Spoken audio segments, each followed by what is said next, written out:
following is a presentation of Westwood One Sports.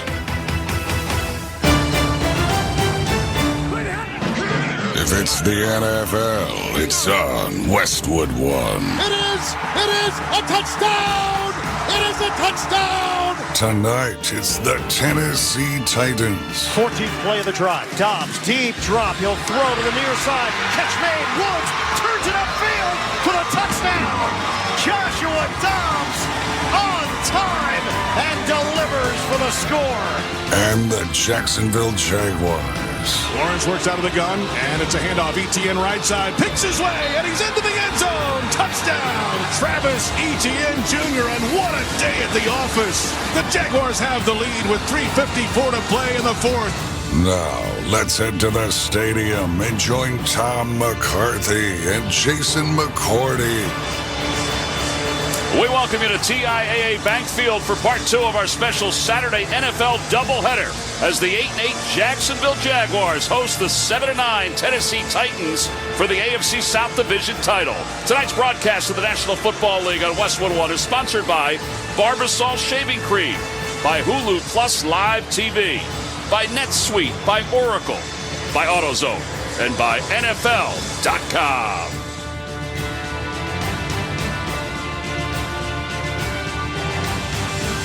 You gotta love sports. Listen to Shine on Sports with me, Adam Shine, every weekday from 9 a.m. to noon Eastern. Sirius XM Mad Dog Sports Radio, Channel 82.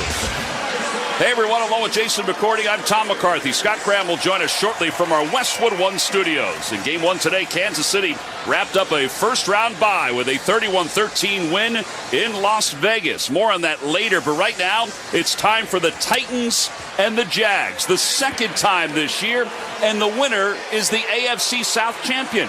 This is the largest game that Jacksonville has had in the regular season in quite some time.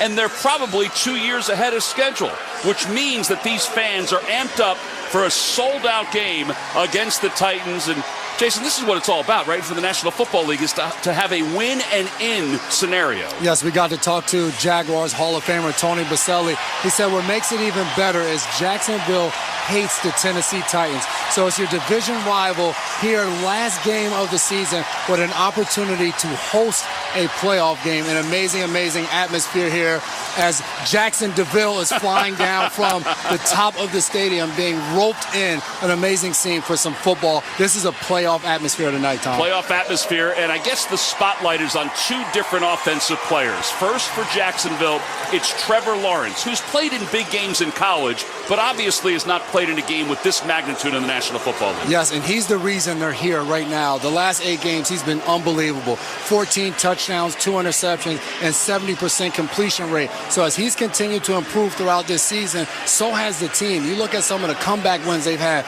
versus the Ravens and then versus the Dallas Cowboys, where he's making throw after throw. Now, the last 2 weeks, they haven't needed that from him. But whatever this offense needs, Trevor Lawrence has been able to step up and deliver for him this year. And I guess on the other end, for the Titans, it's Derrick Henry, because there's so much of a burden on him to perform at the highest of levels, because he needs to take control of the clock and this game. Yes, and he got a break last week. They were playing the Dallas Cowboys, Thursday Night Football. Didn't have much to play for. Derrick Henry rested. So now we're getting a fresh him, because the last time these two teams met, he turned the ball over a few times. But you take that away, 17 carries, 121 yards. He was averaging 7 yards a carry. So this guy has done a lot of damage to Jacksonville in his career. And whether this means anything or not, in the month of January in the regular season, he averages 150 yards a game. Maybe that does mean something. Game 2 of our special Saturday doubleheader between the Jaguars and the Titans is coming up. When we return, Scott Graham rejoins us from our Westwood One studios. You're listening to the NFL on Westwood One.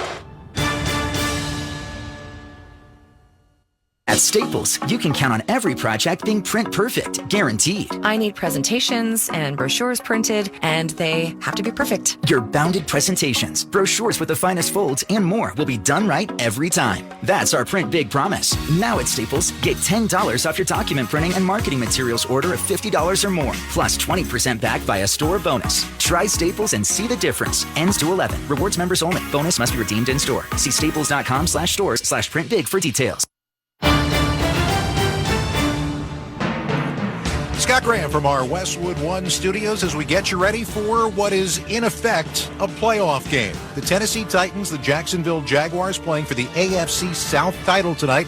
The winner is the champion. If the Tennessee Titans lose, their season is over. If the Jaguars lose this game, there's still a possibility they've got a path tomorrow with a lot of help to get in as the wild card team in the AFC.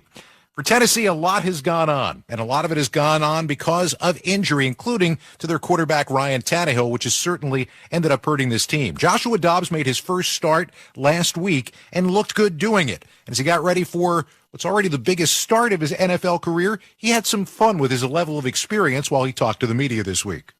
You know, it's just another week in the NFL, right? No, it's a tremendous opportunity. I think it starts there. I'm thankful to be here. I'm part of this team, and just the way the guys have welcomed me in and allowed me to just come in and be myself. I'm excited to lead this weekend. I know it's a big game, obviously. I haven't been here the entire year, but anytime you have a chance to go to the playoffs, it's a tremendous opportunity I'm excited for. There are a lot of young players playing in this game of importance, and for the Jacksonville Jaguars, one of them is Travis Etienne, who ended up missing all of last year with a Liz Frank injury, came in this year, was a little slow to get his feet underneath him, but ultimately got humming and became the lead running back for this Jacksonville Jaguars team.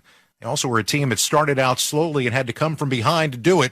They have won, as they walk into this game, 4 in a row and 5 of their last 6. I asked him how they figured out a way to get hot at exactly the right time. Really just relied on our faith, our work, our determination.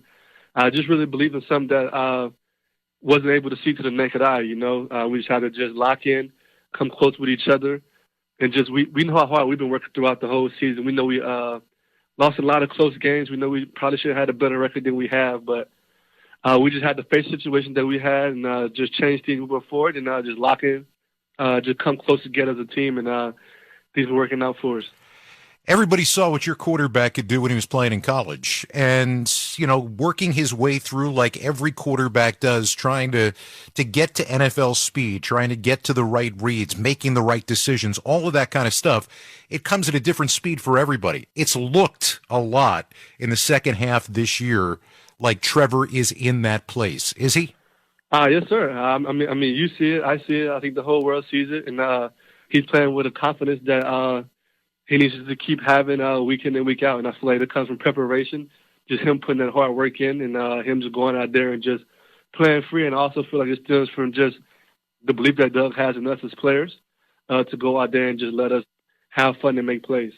You've seen this team before. You've beaten this team before. You obviously, this is your entire team, your coaching staff has a pretty good idea of what they do. As you take a look at film this week, what are you seeing? Well, what I'm seeing, their front four is just they're an amazing group. Last game they wreaked havoc for us. I think I probably had like 38 yards. So I feel as if I have to go in there with my big boy pants on this weekend and just play after play, just get up and just keep swinging. Don't lose faith and just know that big play is going to come, and just stick to my reads, and just believe my team is going to do what they do, and just feed off each other, feed off the crowd. So I feel as if we know the Titans are great. We know they have a great defense, but it's on us to go out there and score points and play a 4-quarter game. And finally, you know what it's like to play in big games. This is obviously a big game. So what is the key in that? Is it making sure that you're playing it like it's just any other game, or do you take something from the fact that this is big, and I'm going to draw on that for my energy, for my emotion, for all of it? Yes, sir. I mean, it's a big game. I mean, you want to play with emotions, but you can't be out there emotional. You can't let your emotions take over because there's going to be ups and downs, and I feel as if in a big game, you just have to just lock in and be focused with your brothers. You're out there for a task, and just be in the moment, be present inside the moment, and when the clock hit all zeros, then you look back and see what happened. Travis Etienne in the biggest game of his young NFL career, playing for the AFC South title. Earlier today, the Chiefs wrap up the number 1 seed in the AFC as they knock off the Las Vegas Raiders 31-13. Scott Graham in our studios. I'll be back with more at halftime, but just ahead, back to TIAA Bank Stadium for Tom and Jason to bring us the keys to the game. This is Westwood One's coverage of the National Football League. 2023 is your year, so tap into the sound of a fresh start and tackle all your resolutions with motivating music from Lizzo, Dolly Parton, Queen, and more. The ultimate New Year Fresh Start music mix. Jump in now, only on the SXM app, included in all trials and popular plans. Sometimes music is the motivation. So fuel your 2023 shape-up with specially designed app-exclusive workout channels from SiriusXM's Hip Hop Nation, a lot of money on clothes, BPM, Pop 2K, and more. With more than 10 to choose from, the music that moves you is just a tap away. Now for a limited time on Channel 104, or listen to them anytime and anywhere on the SXM app, included with all trials and popular plans. SiriusXM FC celebrates the life and legacy of a soccer icon, the legendary Pele. God in football was nothing less, and he was astonishing in his manner, in his persona. On the football field, he took on a fourth dimension, the likes of which we've never ever seen. Celebrate the life and legacy of Pele on SiriusXM FC 157.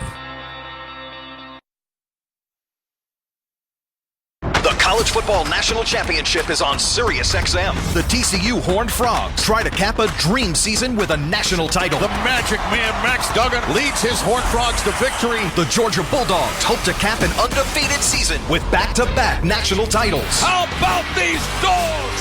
Stetson Bennett, cool as can be. Hear the national broadcast on ESPN Radio Channel 80. The TCU call on Channel 81. The Georgia broadcast on Channel 84. And all the action is on the SXM app. Titans. It's time for Jason McCourty to advise us what each team needs to do in order to win. Sponsored by Fidelity Wealth Management.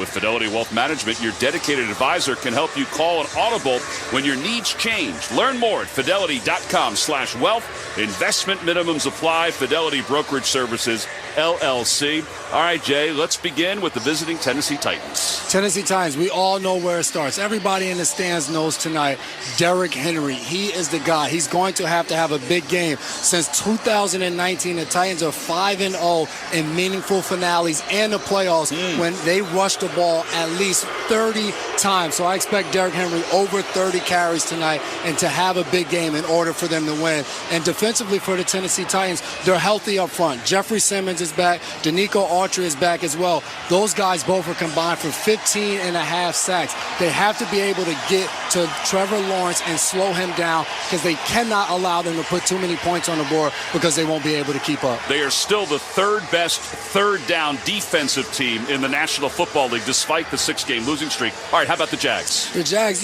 they got to get out and they got to start fast. This Tennessee Titans offense is going to be limited. So if I'm Jacksonville, I'm taking shots and I want to put points on the board early in this game. Tennessee this past week had two rookies out there, Trey Avery and Roger McCray. Christian Fulton should be back out there tonight, but get your opportunities down the field, put points, and force Tennessee to play from behind. And then in the run game, they're going to have to stop Derrick Henry. And you're not going to stop him totally and shut him out, but don't allow the big run play. If you allow the big run play and they can put points on the board, that'll help them be able to possess the ball and keep it out of your offensive hands. Slow Derrick Henry down. Don't let him get the big carries. That's kind of the game plan they had in the previous meeting, which was going well for the Titans until they started coughing the football up. All right, so we are just minutes away from the opening kickoff between the Titans and the Jags. It's coming up. You're listening to the NFL on Westwood One. The NFL is headed back to Las Vegas for the reimagined Pro Bowl games presented by Verizon. Watch the league's best show off their talent in the first ever AFC versus NFC flag football game. New skills challenges on and off the field, and even a special live concert performance. The 2023 Pro Bowl games presented by Verizon, Sunday, February 5th, 12 p.m. Pacific at Allegiant Stadium, Las Vegas. Visit ProBowl.com/tickets to buy your tickets today. Tom McCarthy and Jason McCourty here at the Grainger broadcast booth in Jacksonville. At work, you make all the game-changing calls, and Grainger is always ready to help execute with 24/7 customer service and supplies and solutions for every industry. Call, click, or stop by Grainger today. Well, the Jaguars won the toss, deferred, so the Titans will receive Jacksonville in teal from shoulder pads down to their knees, the black helmets. Meanwhile, the Titans wearing the navy pants, the white jerseys, and the navy helmets. Jacksonville will kick off from right to left. Riley Patterson, the outstanding third-year kicker from Memphis, will kick off. Julius Chestnut is back deep to receive for the Titans.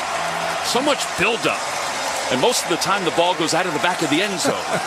We will see. Winner take all for the AFC South title. It's Jacksonville and Tennessee. The kick is in the air, and we are underway. And it goes out of the back of the end zone. And the Titans will take the football first.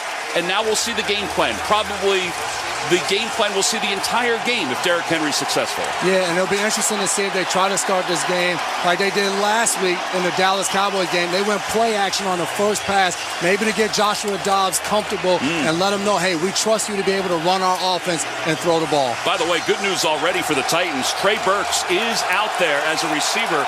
They weren't sure if he was going to be able to play. Henry in the backfield by himself. Dobbs under center. In motion is Burks to the near side on first down from the 25. They hand the ball off to Henry running right. Not much there. Taken down by Josh Allen. He just bumped him to the ground. It's a loss of 1 on the play. It'll be second down at 11.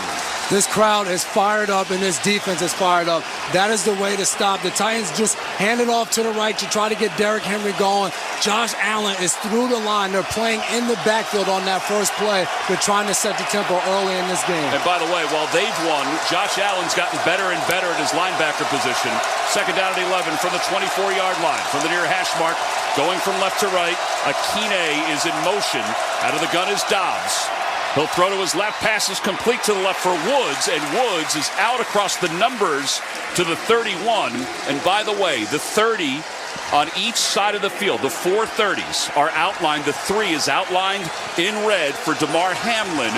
The league is doing that all around the National Football League this weekend. Such a cool sight to see. We also saw both teams before the game and pregame come together, huddle up, and do a prayer before they headed into the locker room. Stunning. It was stunning. Third down and 4 after a gain of 7. Dobbs out of the gun.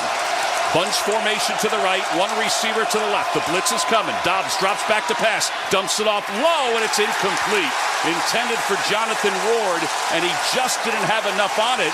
And I guess we're seeing the game plan for the Jags is put pressure on Dobbs. Yeah, he didn't have enough on it because he was fading back as he was throwing the ball, as his crossing route was coming. As the Jags sent the house at him, Joshua Dobbs had no time to plant his feet and be able to give an accurate pass right there on third down. You're right, young quarterback, inexperienced. We're going to go after him to put some pressure on him. All right, so fourth down, and the record-breaking punter Ryan Stonehouse is on to kick for the first time, kicking from left to right. He currently has the highest punt average of anybody in the National Football League history books. And he can win that record if he has a good night tonight. Agnew is back deep to receive. His heels on the 20-yard line, middle of the field to our right. And Stonehouse gets this one off. Oh, that's a good punt. It's a wobbler. Agnew goes back to the 10, now at the 9, near side to the 15, and along the numbers he twirls down to the 20, and that is where the Jags will begin for the first time. Joe Jones makes the tackle after a 59-yard punt. Agnew's a guy you got to be careful with. You don't want to put too many punts or kickoffs in his area. He is dangerous as a returner with the ball in his hands. All right, so now we see Trevor Lawrence, who's got a rookie center in Luke Fortner out of Kentucky. And they've handled things well the entire year. In fact, talking to Lawrence earlier this season, he said we were on the same page from the day he came into camp. Love it. And when you have a young rookie center, Trevor Lawrence, now he's the experienced guy, so he comes in, puts him under his wing. Etienne is in the backfield by himself, and Lawrence is already calling out an audible on first down from the 20-yard line. First possession for the Jags. Off the play fake, Lawrence sets up in the pocket, throws to his left, and it's incomplete. A flag is down at the 40. It was intended for Christian Kirk, but Zay Jones is saying he was held in the secondary. And here's Bill Vinovich. All right, so Bill's got to get his microphone corrected because there are several 20-somethings in the secondary for the Titans. It looks like it's going to be on Christian Fulton. Yeah, got him with illegal contact. Zay Jones is down the field about 10, 12 yards, and he bumps him, and you just can't have that. Tennessee in their pass game got caught with too many penalties pass defensively. McCreary and Trey Avery out there, holds and pass interference right there, giving the Jags a second down. All right, so first down from the 5. Lawrence rolls the pocket to his right. He's being pursued, throws on the run. Zay Jones can't hang on. Outside the numbers at the 45. And, Jay, that's where I thought Lawrence was most effective last time they faced the Titans. Yeah, he's unbelievable outside the pocket. Right there, rolling out to his right on a bootleg. On the run, throws it across his body and hits Zay Jones right in his chest, and he drops the ball, which he struggled a little bit throughout this season with some drops. But Trevor Lawrence has been unbelievable outside the pocket, being able to be pinpoint accurate. 14 touchdowns, 2 interceptions in his last 8 games. It'll be second down and 10 from the 25 from the near hash mark. Hasty and Etienne are both in the game at the same time. In fact, it's a triangle formation, kind of like a wing T formation in the backfield. They pitch it to Etienne. He's going to run to his left. Not much is there. Cuts back to his right and gets maybe a yard. Jack Gibbons in there on the tackle for the Titans. It'll be 3rd and 9. Yeah, very unfamiliar formation, but tosses out to the left side of the field. And Jeffrey Simmons is a guy who cuts Etienne off, doesn't let him get outside. Jeffrey Simmons back after missing the last game versus the Dallas Cowboys, and he is a force to be reckoned with on that defensive line for the Tennessee Titans. Yeah, 4th-year pro out of Mississippi State, 25 years old. It'll be 3rd down and 9, again from the near hash. Etienne, who's over 1,000 yards in the backfield next to his college teammate Lawrence.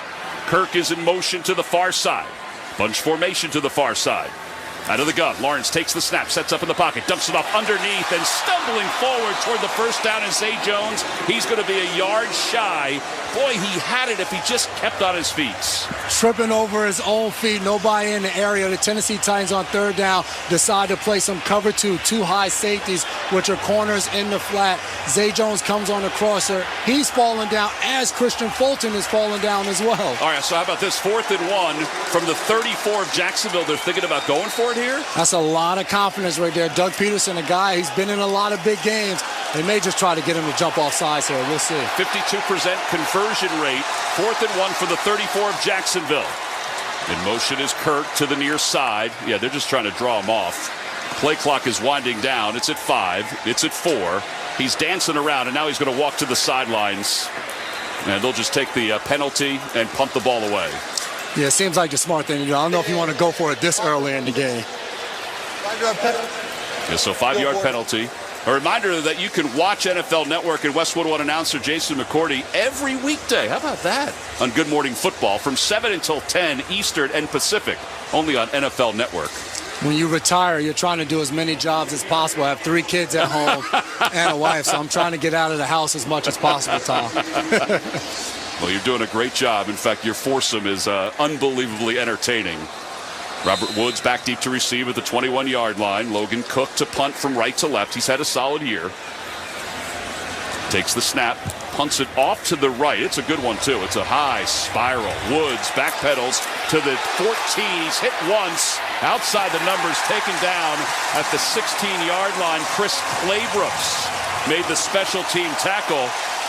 That's a 60-yard punt. So right now the punters are the MVPs of this game, the 2 punts. The punters have been really good, and Clay Brooks is a guy who shows up each and every week for Jacksonville Jaguars on the special teams units, making tackles and flying around all over the field. All right, folks, get your pen and paper ready, or at least get your phone out with an app where you can type in the schedule of games coming up on Westwood One, sponsored by Hulu Plus Live TV. Tomorrow, 1:30 Eastern. The NCAA FCS title game will take place as North Dakota State takes on South Dakota State in Frisco, Texas. Then tomorrow night, it's the final game of the regular season. The Lions, what a year they've had, and the Packers on Sunday Night Football with an NFC wildcard spot on the line. Packers win, and they're in. Lions need a win and a Seattle loss earlier in the day.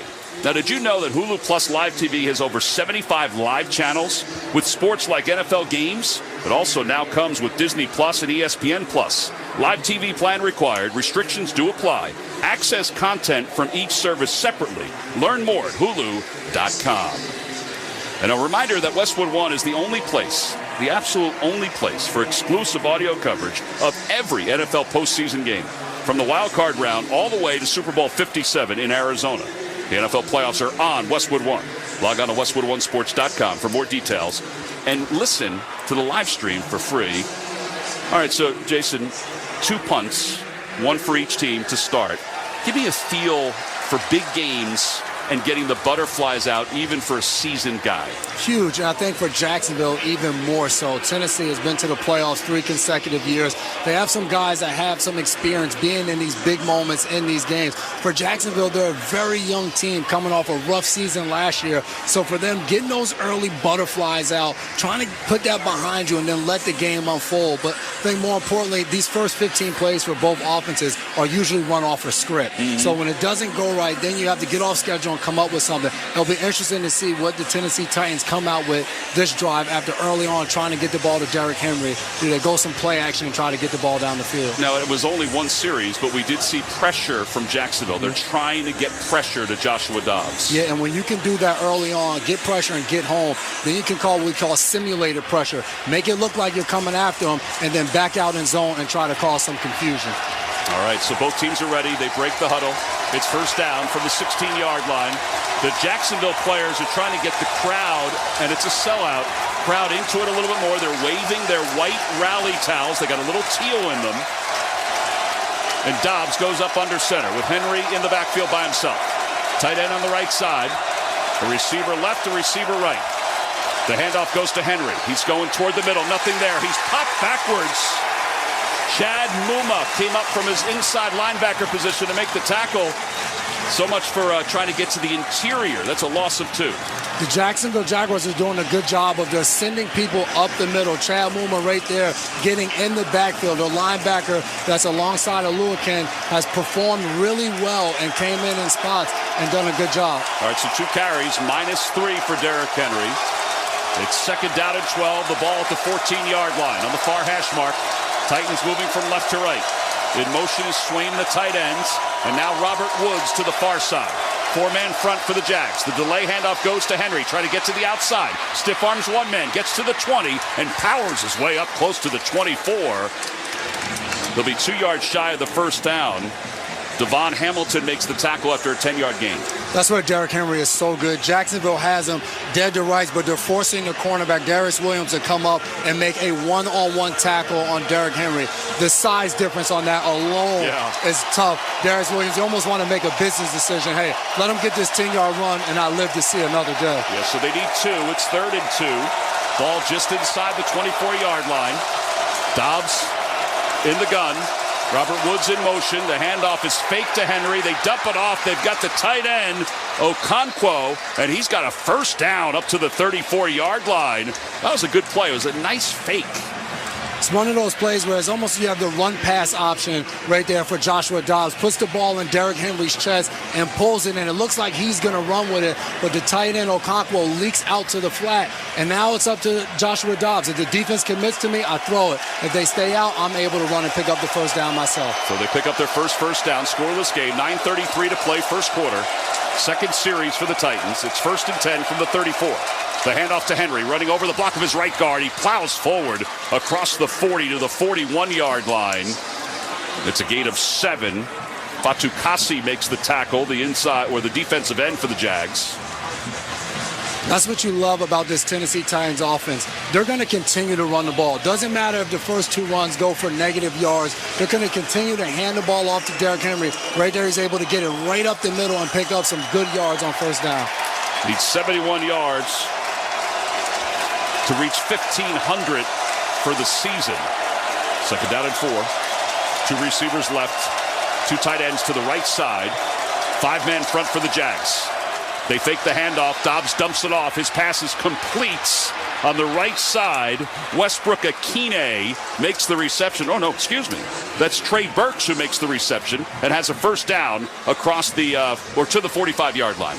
Two early receptions by both the rookies, making catches just about 2 or 3 yards beyond the line of scrimmage, getting the ball in their hands early and letting them run with it. These 2 players are really good run after catch with the ball in their hands. So Henry checks back in. Hassan Haskins was in the last time. On first down, 2 receivers to the left. And now in motion is Okonkwo, the tight ends. From the 45-yard line, Okonkwo goes in motion. They hand it off to Henry, running right, and he's got a yard, spins forward to the 48-yard line before he's taken down. Muma makes the tackle for the Jags. Tough thing when you're playing against a guy like Derrick Henry for the Jacksonville Jaguars. You have to be very good and disciplined every single play. So for those guys on the defensive front, for the linebackers, there may be a gap that you're supposed to be in between the guard and the center or the guard and the tackle. Every single play you have to make sure you're doing your job, not trying to do too much to make sure you're confining him. Second down at 8, 7:30 to play. Scoreless game. Play clock is down to 8. Dobbs out of the gun. Got a man in motion. Little jet sweep running to the left. They got McMath, and McMath is able to get out toward the first down marker before he's tripped up inside Jags territory. A little wildcat right there. Joshua Dobbs came out the game, and Derrick Henry lined up in that quarterback position. Racey McMath comes across, and he hands it off. So a little wildcat earlier in the game for the Tennessee Titans. That's a way to get your quarterback a little bit more comfortable. Take him out for a play, steal some here and there. All right, so it's third down and 3. The ball at the 48-yard line of the Jags. Under 7 to play. Dobbs back in. Henry next to him in the backfield. Woods lightly in motion from the near side. Dobbs rolls the pocket to the right, looking to the right, pursuing, throws it away. He's hit as he throws. Arden Key was pressuring him, so he had to just get rid of it. For the Tennessee Titans now, at this point, is this 4-down territory? Do you think about going for it? And right now, it looks like they're keeping the offense on the field, and they're going to go for it right here. Yeah, 4th down and 3. Henry goes off. Haskins, the rookie from Michigan, comes in. You think he's just going to try to draw him off, or are they actually going to go for it, you think? I think they're going to go for it. That last one, they rolled out to the right, and you cut off the other side of the field. Let's see if they spread it out a little bit and try to get the ball down the field. 4th down and 3. Vrabel's walking the sidelines on the far side. Trips to the near side. One receiver to the left. Hooper's in motion. Dobbs takes the snap, looks right, throws toward Hooper. He's got it for a first down, and he's shoved out of bounds near the 40-yard line of Jacksonville. A well-designed play. Rashawn Jenkins makes the tackle, a gain of 6 yards. That's the one thing we saw from Joshua Dobbs last week. A lot of these passes to the outside, he was able to put them right on the money. There were some drops for the Titans last week. Hooper comes in motion, breaks on the out. He puts the ball on the outside shoulder. Money for the first down. So first down for the 42. Tight end in motion, that's Swaim. Henry in the backfield. He's back about 6 or 7 yards. He likes to get ahead of steam. He gets the handoff, runs left. Not much is there. He's tripped up right at the line of scrimmage. Corey Peters made the tackle. And Jay, I want to go back to Dobbs. Is it surprising to you that he was so on target the last time he played? Very surprising, because he had been there, I think it was 5 or 6 days at that point. There's no way he could even name his entire offensive unit out there on the field. So for him to go out there and pick up the offense that well, hadn't even done a full-speed practice, making passes on the money, credit to him. 4 for 6, 28 yards so far. Haskins is in as the fullback with Henry as the deep man. The pitch goes to Henry, running to his right. Henry's got some daylight. He's inside the 40, cuts back to the 35, and he's close to a first down. He's within 2 yards. Okonkwo with a nice block to free him up. Andre Cisco makes the tackle.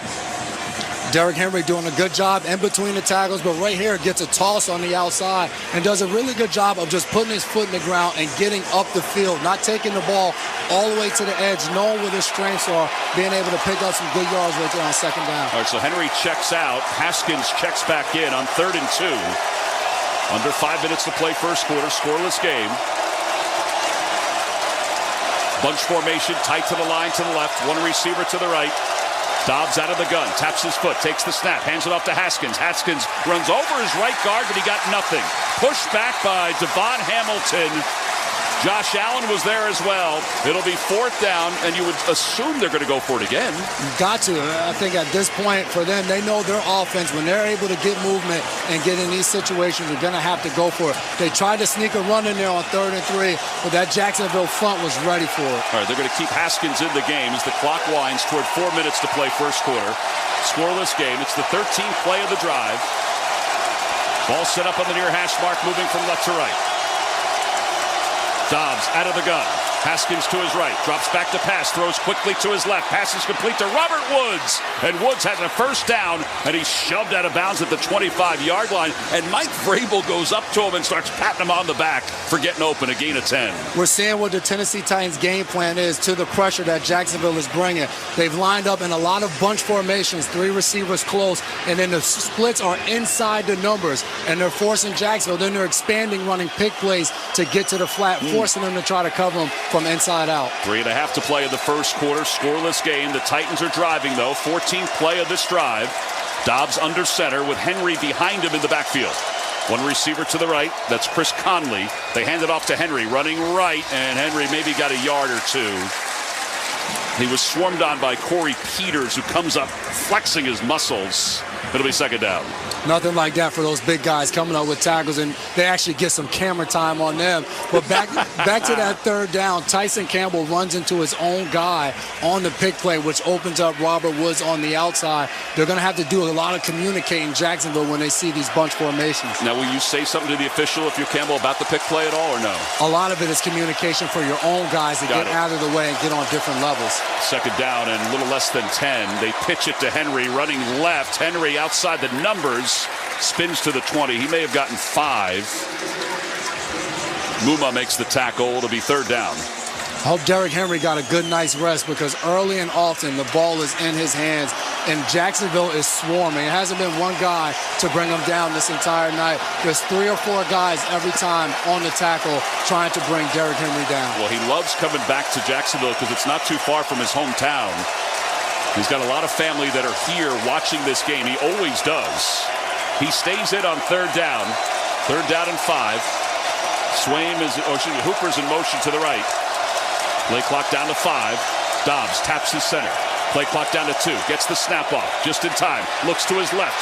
Moves to his left. He's under pursuit. Penalty comes in. Dobbs will have the first down, but it's going to be wiped away because it looks like we're going to have holding on Dennis Daly of the Titans. 71. Yeah, so Daly, they picked him up from the Cardinals right before the start of the season, is called for the penalty, and it was pretty obvious that he was holding Walker.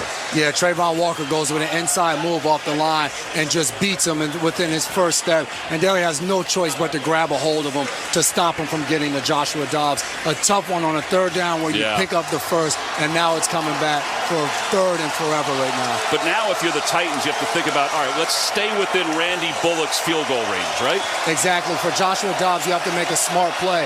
A 5-6 yard pickup gets you in better field goal range rather than a turnover or taking a sack. Jonathan Ward in for the first time for the Titans in the backfield on third down and 15. The ball spotted just outside the 30. Hooper's in motion. Dobbs takes the snap, drops back to pass, throws quickly to the right. Pass is complete to the right for Burks.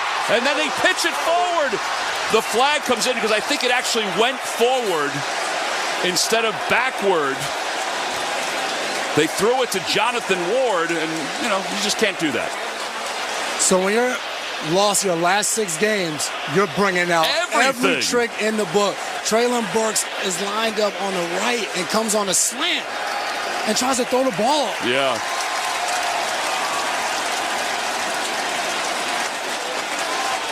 All right, so Bill Vinovich's mic is not working. So it was an illegal forward pass instead of a pitch back.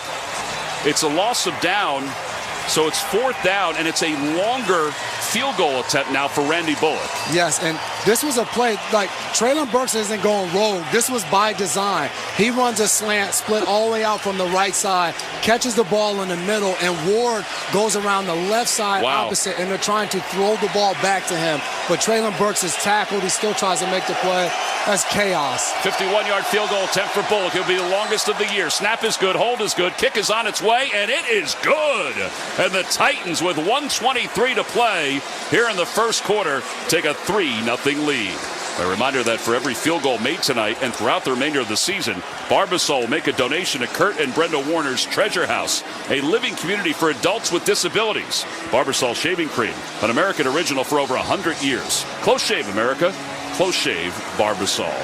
1:23 to play here in the first quarter. The Titans do strike first, on top 3-0 over the Jags. This is Westwood One's coverage of the National Football League. Science is not an opinion. People come before pipelines. It's not too late to act on climate. No one is above the law.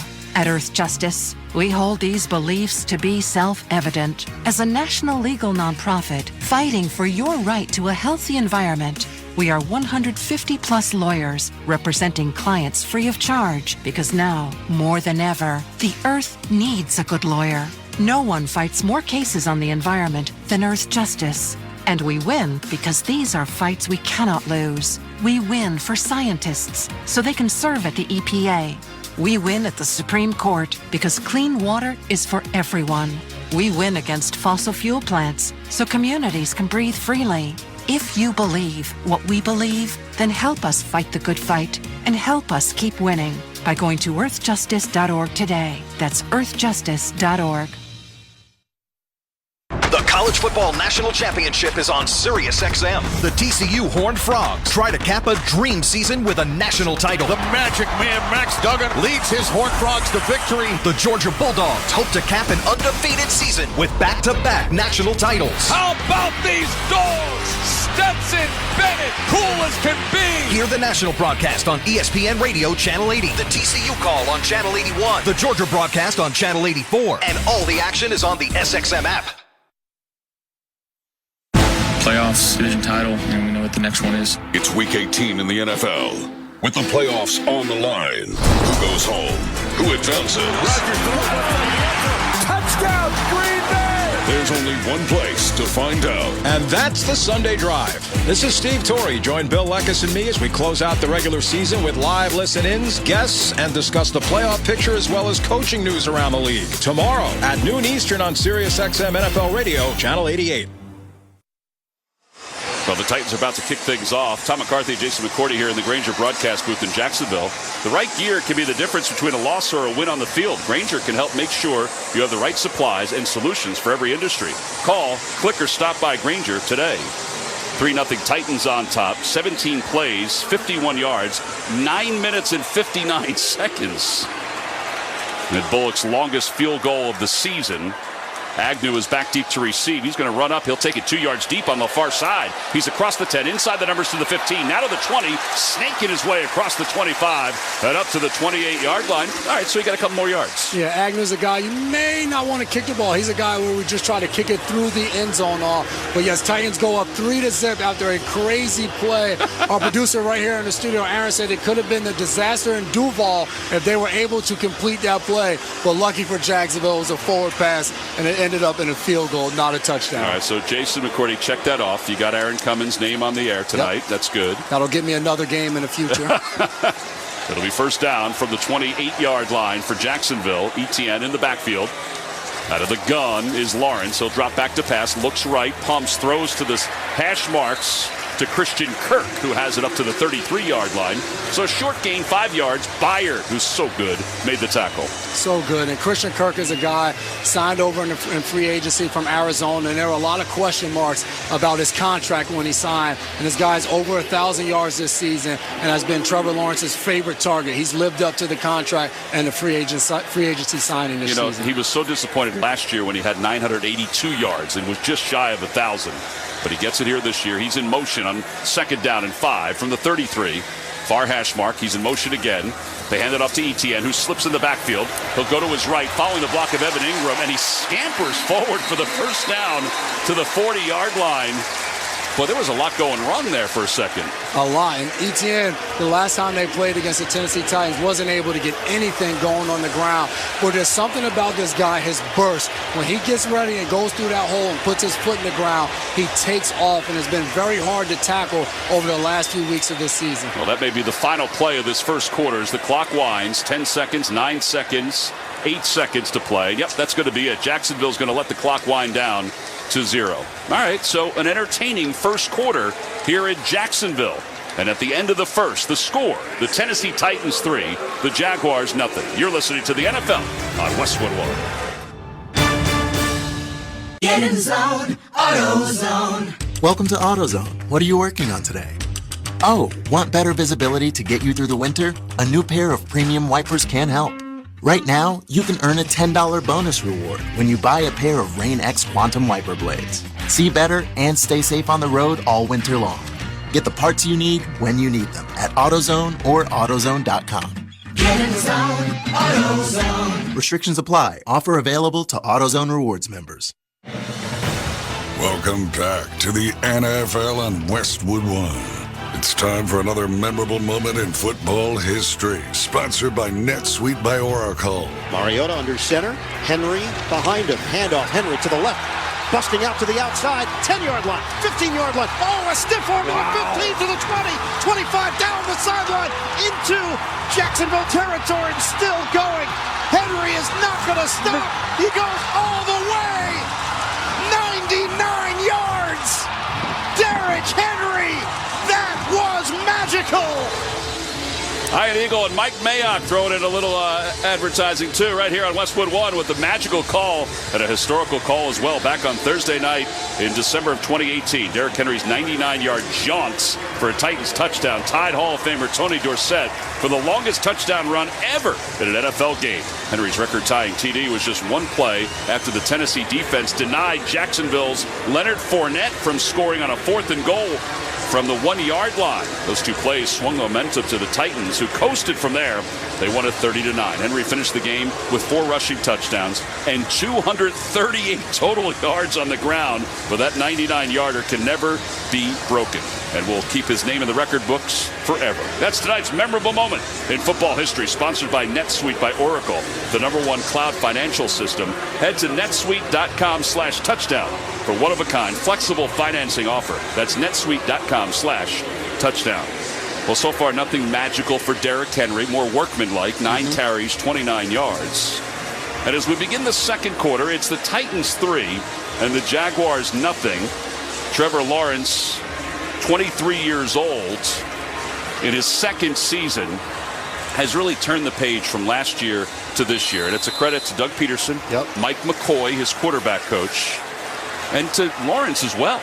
Yeah, for sure. He said confidence has been a big part this year of why he's been able to take off. First down for the 40-yard line. Etienne in the backfield. They'll give him the handoff. He bursts to his right, and he is smashed after a gain of 1. Amani Hooker was there from behind. Monty Rice was there from the front. It'll be second down at 9. Monty Rice is a guy who has stepped up as David Long Jr. has dealt with injuries. He's got in there, and he's been able to step up and fill the gaps on that run game, coming up, making a big hit right there on Etienne. So second down at 9. The ball spotted just outside the 40. Lawrence will work from the gun. 2 receivers to the right, 3 to the left. Empty backfield, by the way. Marvin Jones is to the near side. The pass is complete to Ingram to his left. And his tight end, who's built more like a receiver, gets up to the 43. Byard makes the tackle. It's a short gain. Yeah, Ingram split out to the left. Like you said, no backs in the backfield. As soon as Trevor Lawrence gets the ball, he throws out a quick screen to Evan Ingram. And that's something over the last few weeks that Jacksonville has really made it a point to do, especially in the Jets game. It was cold, it was rainy. Getting the ball to Evan Ingram in his hands right away and allowing him to run with it. And what a year Ingram's had. He was signed as a free agent, over 700 yards receiving, and he had over 100 yards the last time these two teams faced each other. On third down, Lawrence looking to throw, has time, throws to the middle, underneath to Etienne, and Etienne has the first down inside the numbers on the left side. He's inside Tennessee territory. Jack Gibbons eventually made the tackle, and they'll move the chains after a gain of 7. Just a really good job by Trevor Lawrence right there. Third down, he gets the snap, he's in the gun, and he's looking, and nobody's open. He goes from his first read to his second read to his third, and then eventually finds Etienne for the check down, who's able to get the first down. But just a really good decision going through his progression and finally checking the ball down. And give credit to this offensive line because they gave him plenty of time. It's first down. Hasty checks in for Etienne. Offset I formation. They hand it off to Hasty. He's running to his right. Nothing there. Wrapped up from behind by Tier Tart, and he lost a yard on the play. It'll be second down. Tier Tart along with Jeffrey Simmons, those two big guys in the middle are like clogs. It's so hard to get through them. They stuff the run, they get after the pass, but they're really good players. Tier Tart has kind of come out of nowhere this year. Had an interception earlier in the season against the Colts. Big guy showing hands. Does a really good job right here getting in the backfield, stopping the run. And with Naquan Jones being out tonight, those two guys are going to be really leaned on big time. Second down at 11. Hasty again in the backfield. Ingram's in motion. They hand it off to Hasty, running right, breaks one tackle, cuts back left, wrapped up by Byard, and he's eventually taken down after a short burst, maybe 3 yards. Kevin Byard, a guy that just all over the field, safety for the Tennessee Titans. Last week got his 27th interception of his career, most in Titans history right now with 27, second behind Xavier Howard since being drafted in 2016. This guy's been unbelievable out of Middle Tennessee State of just making plays, whether he's in the deep part of the field covering or showing up in the run game. Moves it to 3rd down and 9, under 12 minutes to play, or 3rd down and 7, I should say, and a timeout is called by the Jaguars. The play clock was at 5. Here comes a flag. Did they have too many guys on the field? I think that's what it is. And offense, 5-yard penalty, still 3rd down. Mike Vrabel was yelling it from the far side of the field that there were too many men on the field. So it's a 5-yard penalty. Can't even have 12 men in the huddle for offense. It's not like, all right, we have 12 in the huddle, one hurries up and runs off. No, as soon as 12 people are out there and you're huddled up, it's a penalty. If there's 12 and you're just hanging around, figuring it out, the guy can get off the field. Once you get in that huddle and there's 12, it's a penalty. You have to stop the game. All right, so 3rd down and 13 now. They're back inside Jacksonville territory. 3-0 Titans. Hasty remains in the backfield next to Lawrence, who's out of the gun. He'll drop back to pass, steps up in the pocket, zips it to the middle of the field, pass is complete to Christian Kirk, who falls down at the 36 and has a 1st down in front of Amani Hooker.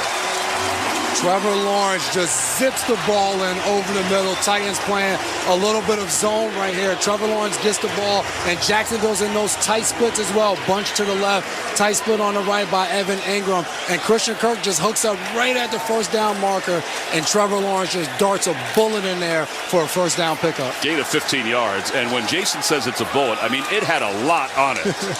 1st down from the 36-yard line of Tennessee. Ingram's in motion. 3 receivers near side. Etienne comes out of motion out of the backfield. Lawrence throws on the run. Pass is complete to Zay Jones, just shy of the 30-yard line. And now the fans want a flag because Zay Jones was zipped down to the field hard. Gain of 6 yards. Don't miss all the NFL excitement on Fox tomorrow when the Cowboys meet the Commanders. Check your local listings for more details. Catch the NFL on Fox. A little bit of an acting job by Zay Jones right there. Yeah. Just a tackle by Monty Rice. Zay does a little bit of a flop there trying to get the penalty, but Bill Vinovich and his crew, they're on it. They're not giving you that. Etienne is back in the backfield on 2nd down and 4. Out of the gun is Lawrence. Drops back. He has time. Throws to Etienne out of the backfield to his right. And Gibbons makes the tackle down to the 23-yard line, but it's enough for another 1st down.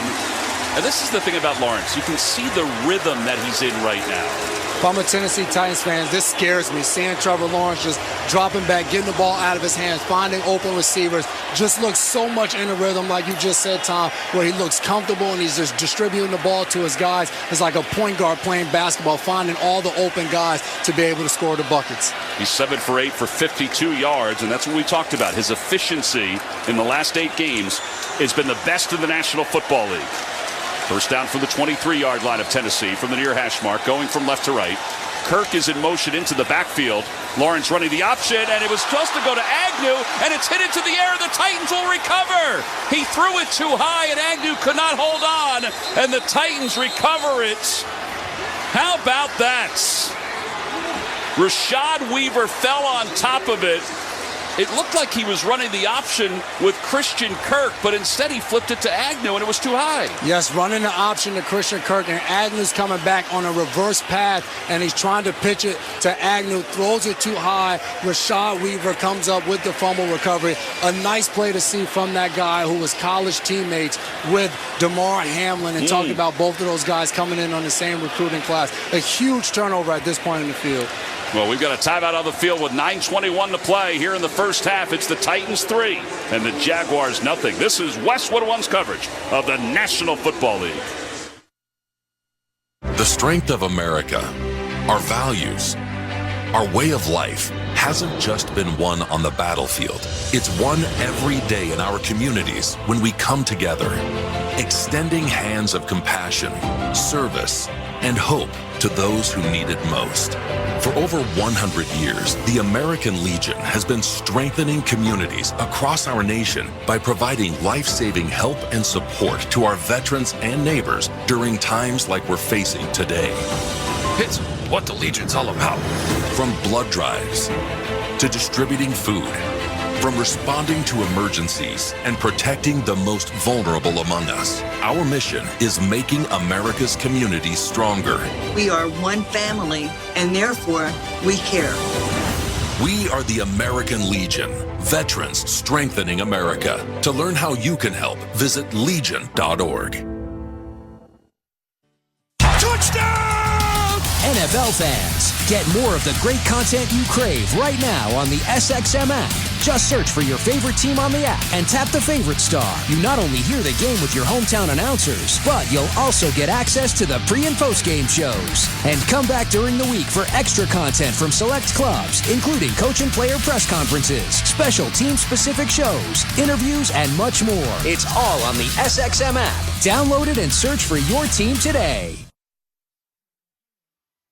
Hey, this is Alyssa Lang from SiriusXM SEC Radio. This football season, there's only one way to stay up to date with your favorite school, the SXM app. From interviews with coaches, Nick Saban, our guest. Everybody wants to develop. How many people are willing to do the things they need to do to develop? to analysis on your team. They have the best returning offensive line in the SEC. It's all in one place on the SXM app. Just search for your school's name and look for that iconic logo. Download the SXM app and start listening today.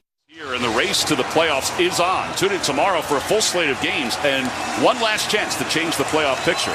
The NFL season finale all weekend long. All right, so both of these teams have had too much time on their hands with some of the plays that they've designed. The Titans recover the fumble. It's first down from the 31-yard line. Henry in the backfield, Dobbs under center. Off the play fake twice. Dobbs dumps it off to Henry to his right. Outside the numbers. He's across the 35-40. Toward the sidelines. He's inside Jacksonville territory. And he's knocked out of bounds. Well, they're going to say right at midfield. Darius Williams makes the tackle. But let's go back to that pitch play by the Jaguars that turned into a fumble. So surprising because Jacksonville on that drive had done such a really good job of handing the ball off to Etienne and then allowing Trevor Lawrence and just drop back pass situations, being able to dice up the defense. And then you go to a trick play right there. It backfires. One play and Tennessee's at midfield. Yeah, so first down from midfield. Again, Henry's in the backfield. They hand it off to him. He powers through the middle and he gets one before Devon Hamilton makes the tackle. It'll be second down and 9. Then that play where Jacksonville ends up turning the ball over, it looks like Etienne was leaking out of the backfield to the opposite side. That Agnew, who's a left-handed player, was probably going to throw the ball, and Etienne is wide open. Wow. So maybe it was good play design, just poor execution. However you want to call it, it was a turnover, and the Titans have the ball. Second down and 9. Ball spotted at the 49 of Jacksonville. 8:17 to play. Quick toss to the far side. It's complete to Burks, who's been involved in this offense despite the injuries. Andre Sisco makes the tackle after a gain of 4, and it'll be third down. Yeah, he has been involved. And if he can stay healthy, we've seen flashes of what he can be. And I know everybody's complaining to A.J. Brown trade, who's in Philly, and just lighting it up at the receiver position. But Treylon Burks, there's some promise in this guy. Just got to get him healthy and keep him out there on the field. Under 8 minutes to play. First half, it's 3-0 Titans. Ball spotted at the 45 of Jacksonville. It's 3rd and 5. Probably 4-down territory again for the Titans. Henry in the backfield. Dobbs out of the gun. 3 receivers left, 1 to the right. Taps his foot, takes the snap, drops back to pass. Pressure's coming, throws to the middle, pass is complete, and he's got a first down to the 38-yard line. He nailed his tight end, Austin Hooper, for a gain of 7. Joshua Dobbs has done a really good job under pressure tonight. 3rd down again, Jacksonville coming with some pressure. He's able to stand in there and target his tight end, Austin Hooper, right over the middle as he's getting tackled and taken down. Joshua Dobbs has done a really good job standing in there. Arden Key, the guy bringing the pressure right there, not afraid to take a hit and still deliver the ball. Again, this is a guy that was signed off the Lions practice squad just a couple weeks ago. On first down for the 38-yard line, Woods in motion. They hand it off to Henry over the block of his right guard. He runs right down to the 35, a gain of 3. Gotsis, the veteran from Georgia Tech, makes the tackle.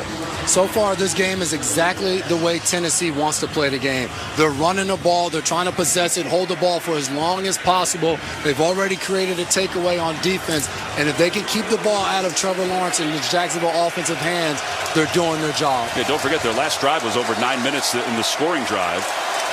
In motion is Swaim, the tight end, to the left side of the offensive line on 2nd down and 7. Jags showing blitz from the top.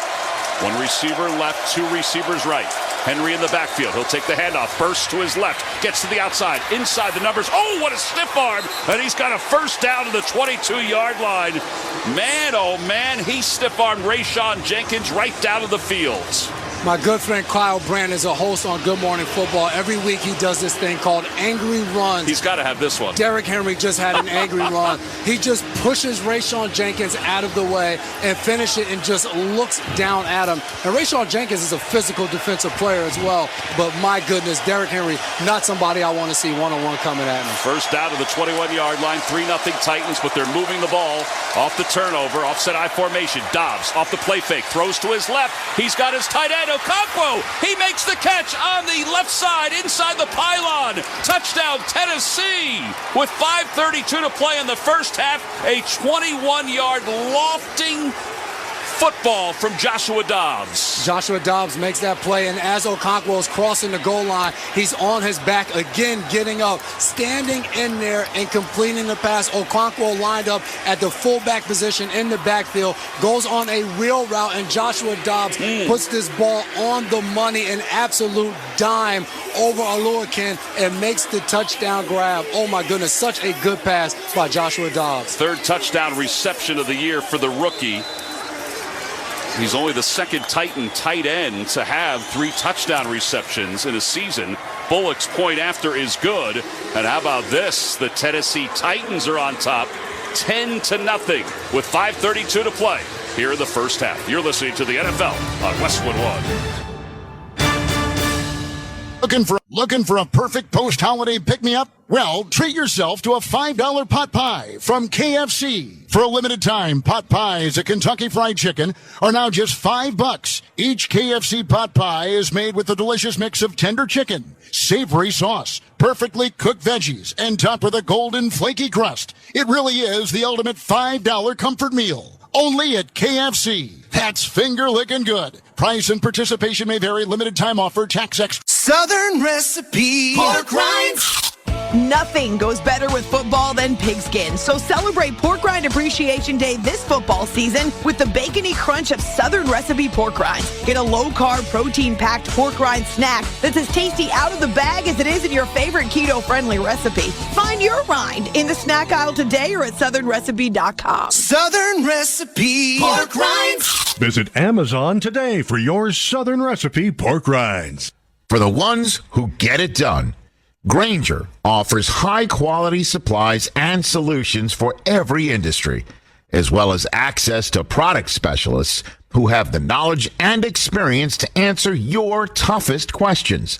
Plus, their commitment to being your safety partner can help you keep your facilities safe and your people safer. Call, click Grainger.com, or just stop by.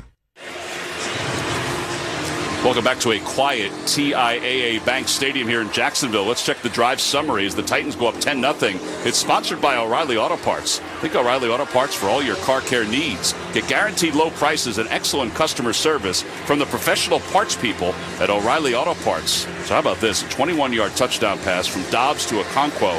7 plays, 69 yards, 3 minutes and 52 seconds. And, of course, it was off the turnover by the surging Jaguars that led to the points.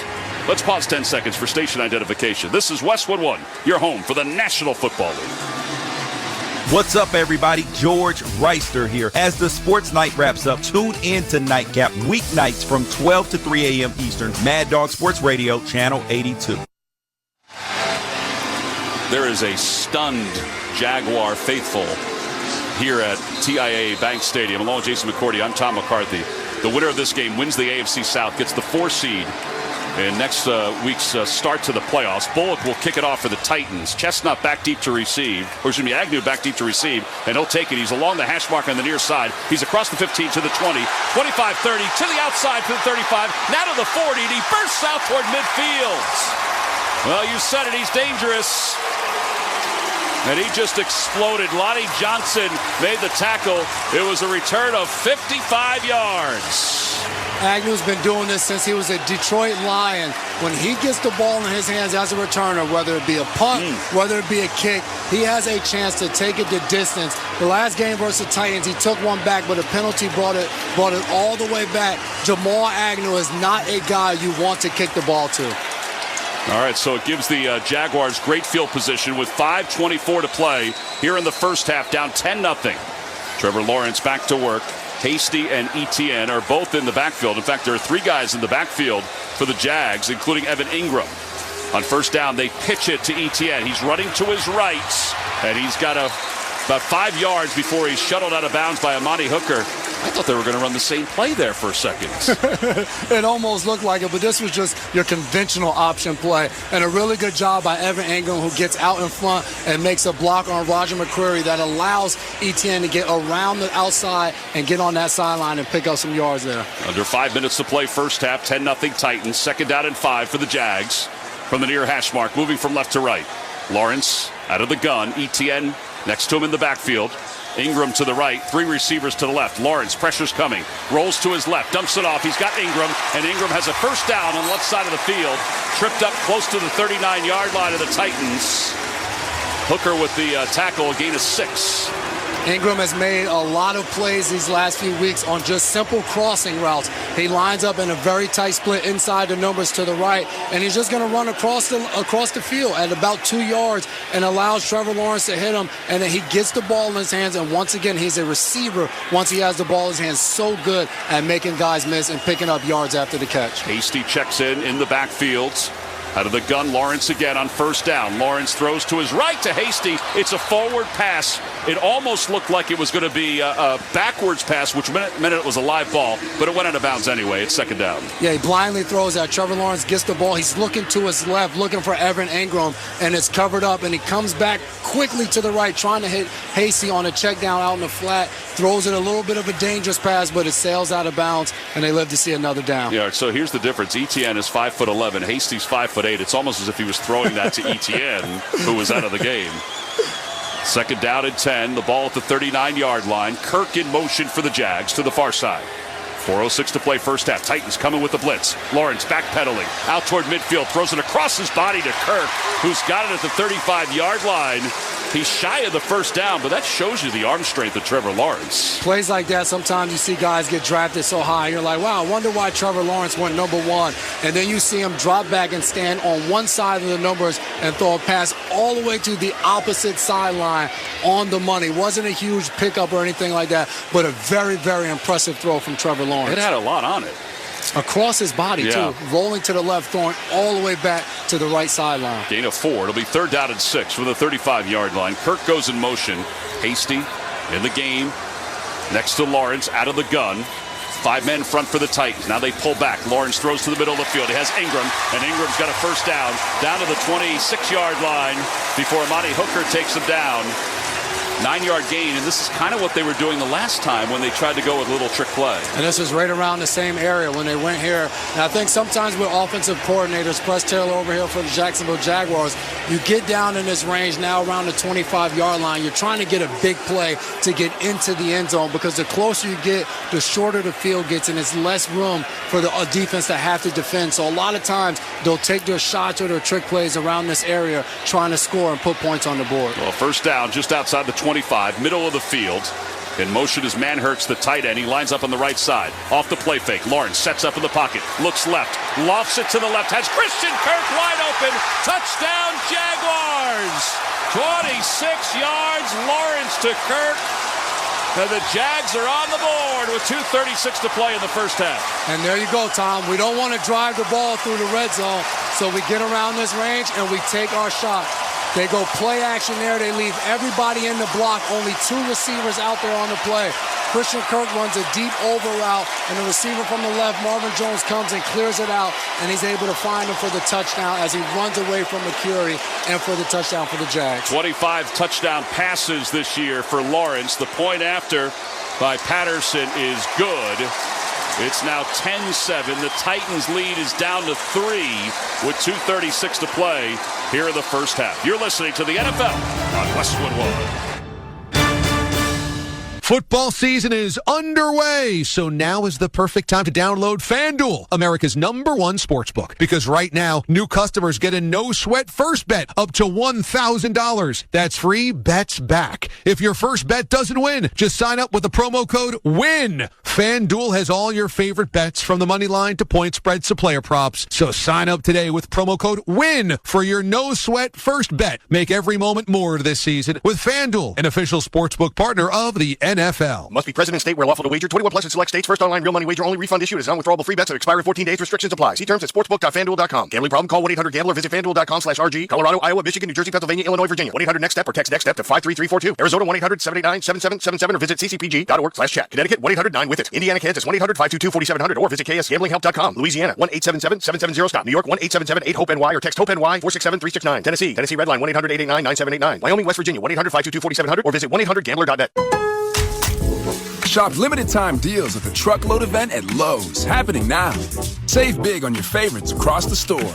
During this event, get up to 50% off select tools and accessories. Plus, find the perfect floor tile for your home for less. Get up to 50% off select styles while you can. Head to your local Lowe's store or visit Lowes.com to shop the Truckload event today.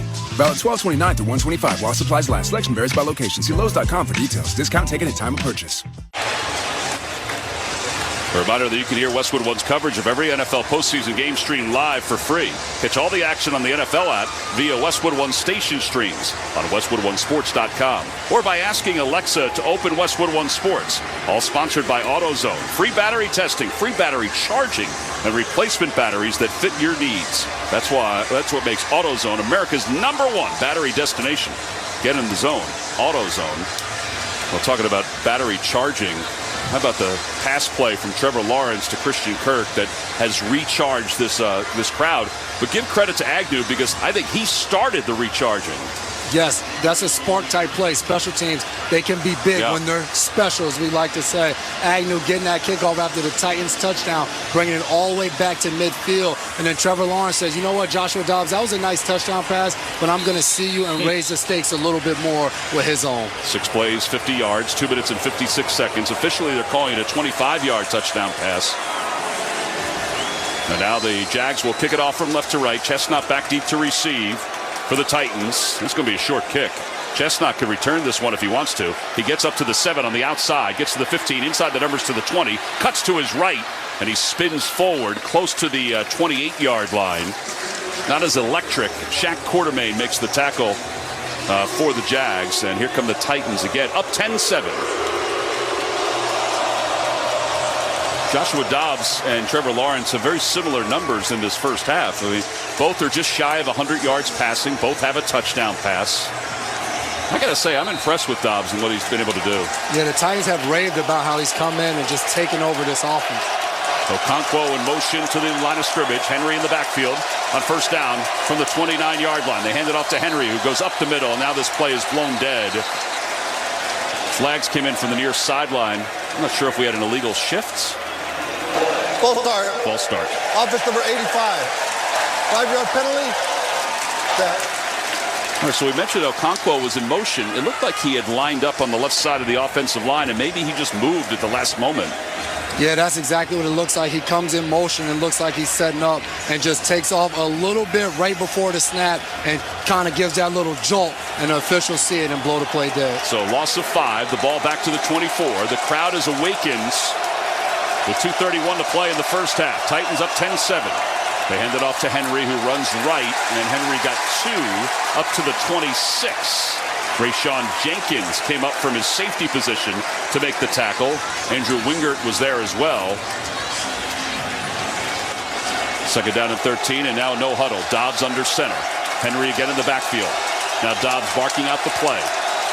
Two receivers to the left, one to the right. And Dobbs barking out another play. He's got plenty of time in the play clock, but the game clock's going to go down to the 2-minute warning, and he's not going to get this play off. So we've reached the 2-minute warning, sponsored by Capital One Bank. One of the best savings rates in America is another reason banking with Capital One is the easiest decision. What's in your wallet? Terms apply. See CapitalOne.com/bank. Capital One, N.A., member FDIC. It's the Titans 10, the Jaguars 7. You're listening to the NFL on Westwood One.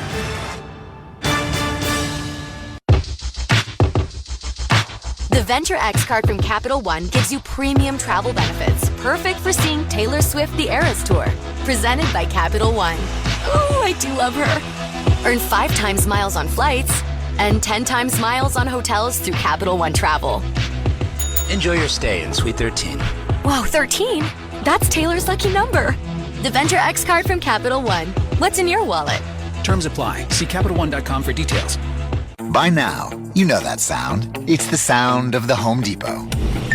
But what about those sounds? Those are the sounds of an LG wash tower with ultra-large capacity, serving up a powerful yet gentle clean in just 29 minutes. Making this the sound of savings on the best appliance brands. The Home Depot. How doers get more done. Get up to 25% off the LG wash tower with ultra-large capacity and reduced wash time. Pricing valid January 5th through January 25th, 2023. Gas dryer extra. U.S. only. See store or online for details. With a Peppermint Frosty, time to enjoy yourself is built in. You're welcome. They're so rich and creamy, a straw just won't cut it. And finishing one, it's not something you can speed through. So check your watch. Is it Frosty time yet? And by that, we mean, is it time for a moment with just you and your Frosty kicking back and doing whatever goes best with the chillest treat of the season? These Peppermint Frosty treats are going fast, so when it's time for Frosty time, choose wisely, choose Wendy's. Tomorrow, it's the season finale of Sunday Night Football. The Detroit Lions are at the Green Bay Packers. Packers win, and they're in. Lions need a win and a Seattle loss. Join Ryan Radke and Mike Golick for all the action. Scott Graham kicks it off with NFL Sunday at 7:30 Eastern on most of these same stations. Log on to westwood1sports.com for more details, or to listen live to the live stream for free. If it's Sunday Night Football, it's on Westwood One. What a day tomorrow. I mean, there's so much that's kind of up for grabs, including here. The winner of this game wins the AFC South, gets the 4 seed. Now, if the Jags lose, they still have a scenario where they can get in, but they'd be a wild card team. Yes, we're banking on the Patriots losing, the Dolphins losing, and the Steelers losing, and that would get them in the wild card. So in this position, it's like, hey, control your own destiny. Let's win the game and know that we're going to be in. Second down and 13. 2 minutes left to play in the first half. 10-7 Titans. Titans with the football. Jaguars showing blitz. Dobbs out of the gun. Hands it off to Henry, and Henry is able to burst over his left guard and get up to the 30. Conservative, it's a gain of 4, and it'll be third down. Trying to get third down to be a little bit more manageable, so you just hand the ball off right there to Derrick Henry. He's able to pick up some yards, and now you get yourself in a 3rd and 9 situation where you can possibly try to pick up this first down. All right, so a timeout on the field. The Jaguars called a timeout because they have some rhythm going offensively. 1:55 to play here in the first half. It's 10-7 Titans. You're listening to the NFL on Westwood One. This is it. The putt to win the tournament. If you sink it, the championship is yours. But on your backswing, your hat falls over your eyes. Is this how you're running your business? Poor visibility because you're relying on spreadsheets and outdated finance software? To see the full picture, you need to upgrade to NetSuite by Oracle. NetSuite is the #1 cloud financial system to power your growth. With visibility and control of your financials, inventory, HR, planning, budgeting, and more. NetSuite is everything you need to grow all in one place. With NetSuite, you can automate your processes and close your books in no time while staying well ahead of your competition.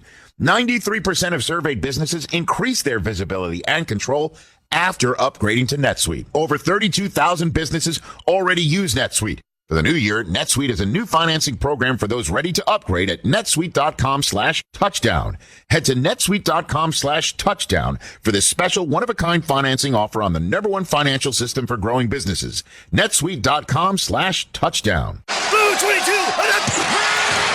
Those are sports sounds. And people love sports so much, it makes them pay attention when I say, drivers who switch and save with Progressive could save hundreds. It's way back! It's out of here! And we all know how sports fans feel about big saves. What a save! See what I did there? Save is also a sports word. So save big when you switch to Progressive. Ooh, that's a golf clap. Progressive Casualty Insurance Company and Affiliates. Potential savings will vary. Did you know Nissan EVs have traveled 8 billion miles? Just a quick trip to Pluto and back. And what did we learn along the way? Well, that an EV can take on the world, like the Nissan Leaf. It can move racing forward and take your breath away, like the all-new Nissan Ariya. We learned to make EVs that electrify. 8 billion miles driven by Leaf owners globally since 2010. Ariya not yet available for purchase. Expected availability late fall, subject to change. Tom McCarthy and Jason McCourty here in the Grainger broadcast booth in Jacksonville. For the go-getters who make sure jobs get done right, there's Grainger. Discover how Grainger can help you create a safer, more productive workplace when you call, click Grainger.com, or stop by. All right, so 3rd down and 8, or 3rd down and 9 officially. With 1:55 to play first half, it's 10-7, Titans on top with the football. Jaguars just called timeout because they want the ball back with some time. Dobbs out of the gun, taps his foot a couple of times, drops back to pass, sets up in the pocket, throws right, pass is complete right to Austin Hooper, and he's got a first down out of bounds at the 40-yard line. Joshua Dobbs is earning himself a job next season, whether it's be here in Tennessee, whether it be somewhere else. He continues to make throw after throw when they need it. Just a dart right here on the outside. He's putting the ball on the money. It's not the guys around him. He's the one orchestrating this offense and finding a way to pick up crucial 3rd downs throughout this first half. Gain of 9 yards, and the clock stops. 1:50 to play. Jaguars 2 timeouts left. The Titans with 3. Henry back in. He'll take the handoff running right. Steps to his left. Moves the pile forward to the 45-yard line, or just shy of it. It's a gain of almost 5. I think they'll say officially 4. Tennessee in the 2-minute drill, but also doing a smart job of continuing to run the ball, knowing, hey, when we end this drive, we want to make sure there's no time left on the clock for Trevor Lawrence and this offense to get back on the field. So it's not all hurry up, just because it's the 2-minute drill. By the way, Bullock has already connected a 51-yarder tonight, which is his longest of the season. His career long is 57. 2nd down and 5. Off the play fake, Dobbs looking to throw. Has time, rolls the pocket to his left.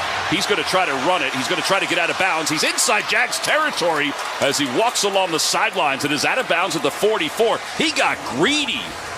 Alua kid makes the tackle. But that's a gain of 11 yards. Yeah, it shows the Jets right here looking. There's nobody open down the field and is able to reverse field a little bit and get all the way to the left sideline and get around the edge and pick up a nice game for this Tennessee Titans offense. Dobbs, pretty athletic. Yeah, I think he gained an extra 6 yards on that run than for sure. What I thought.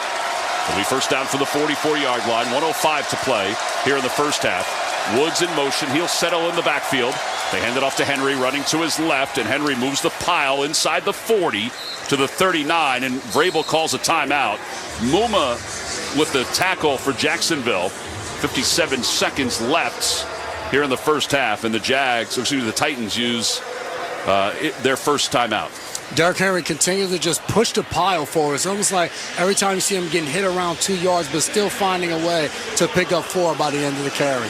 Well, reminder to stay tuned for the halftime report. Scott Graham, he's been busy today. He'll look back on Kansas City's win earlier in game 1 of our doubleheader over the Raiders. That's all coming up at the half.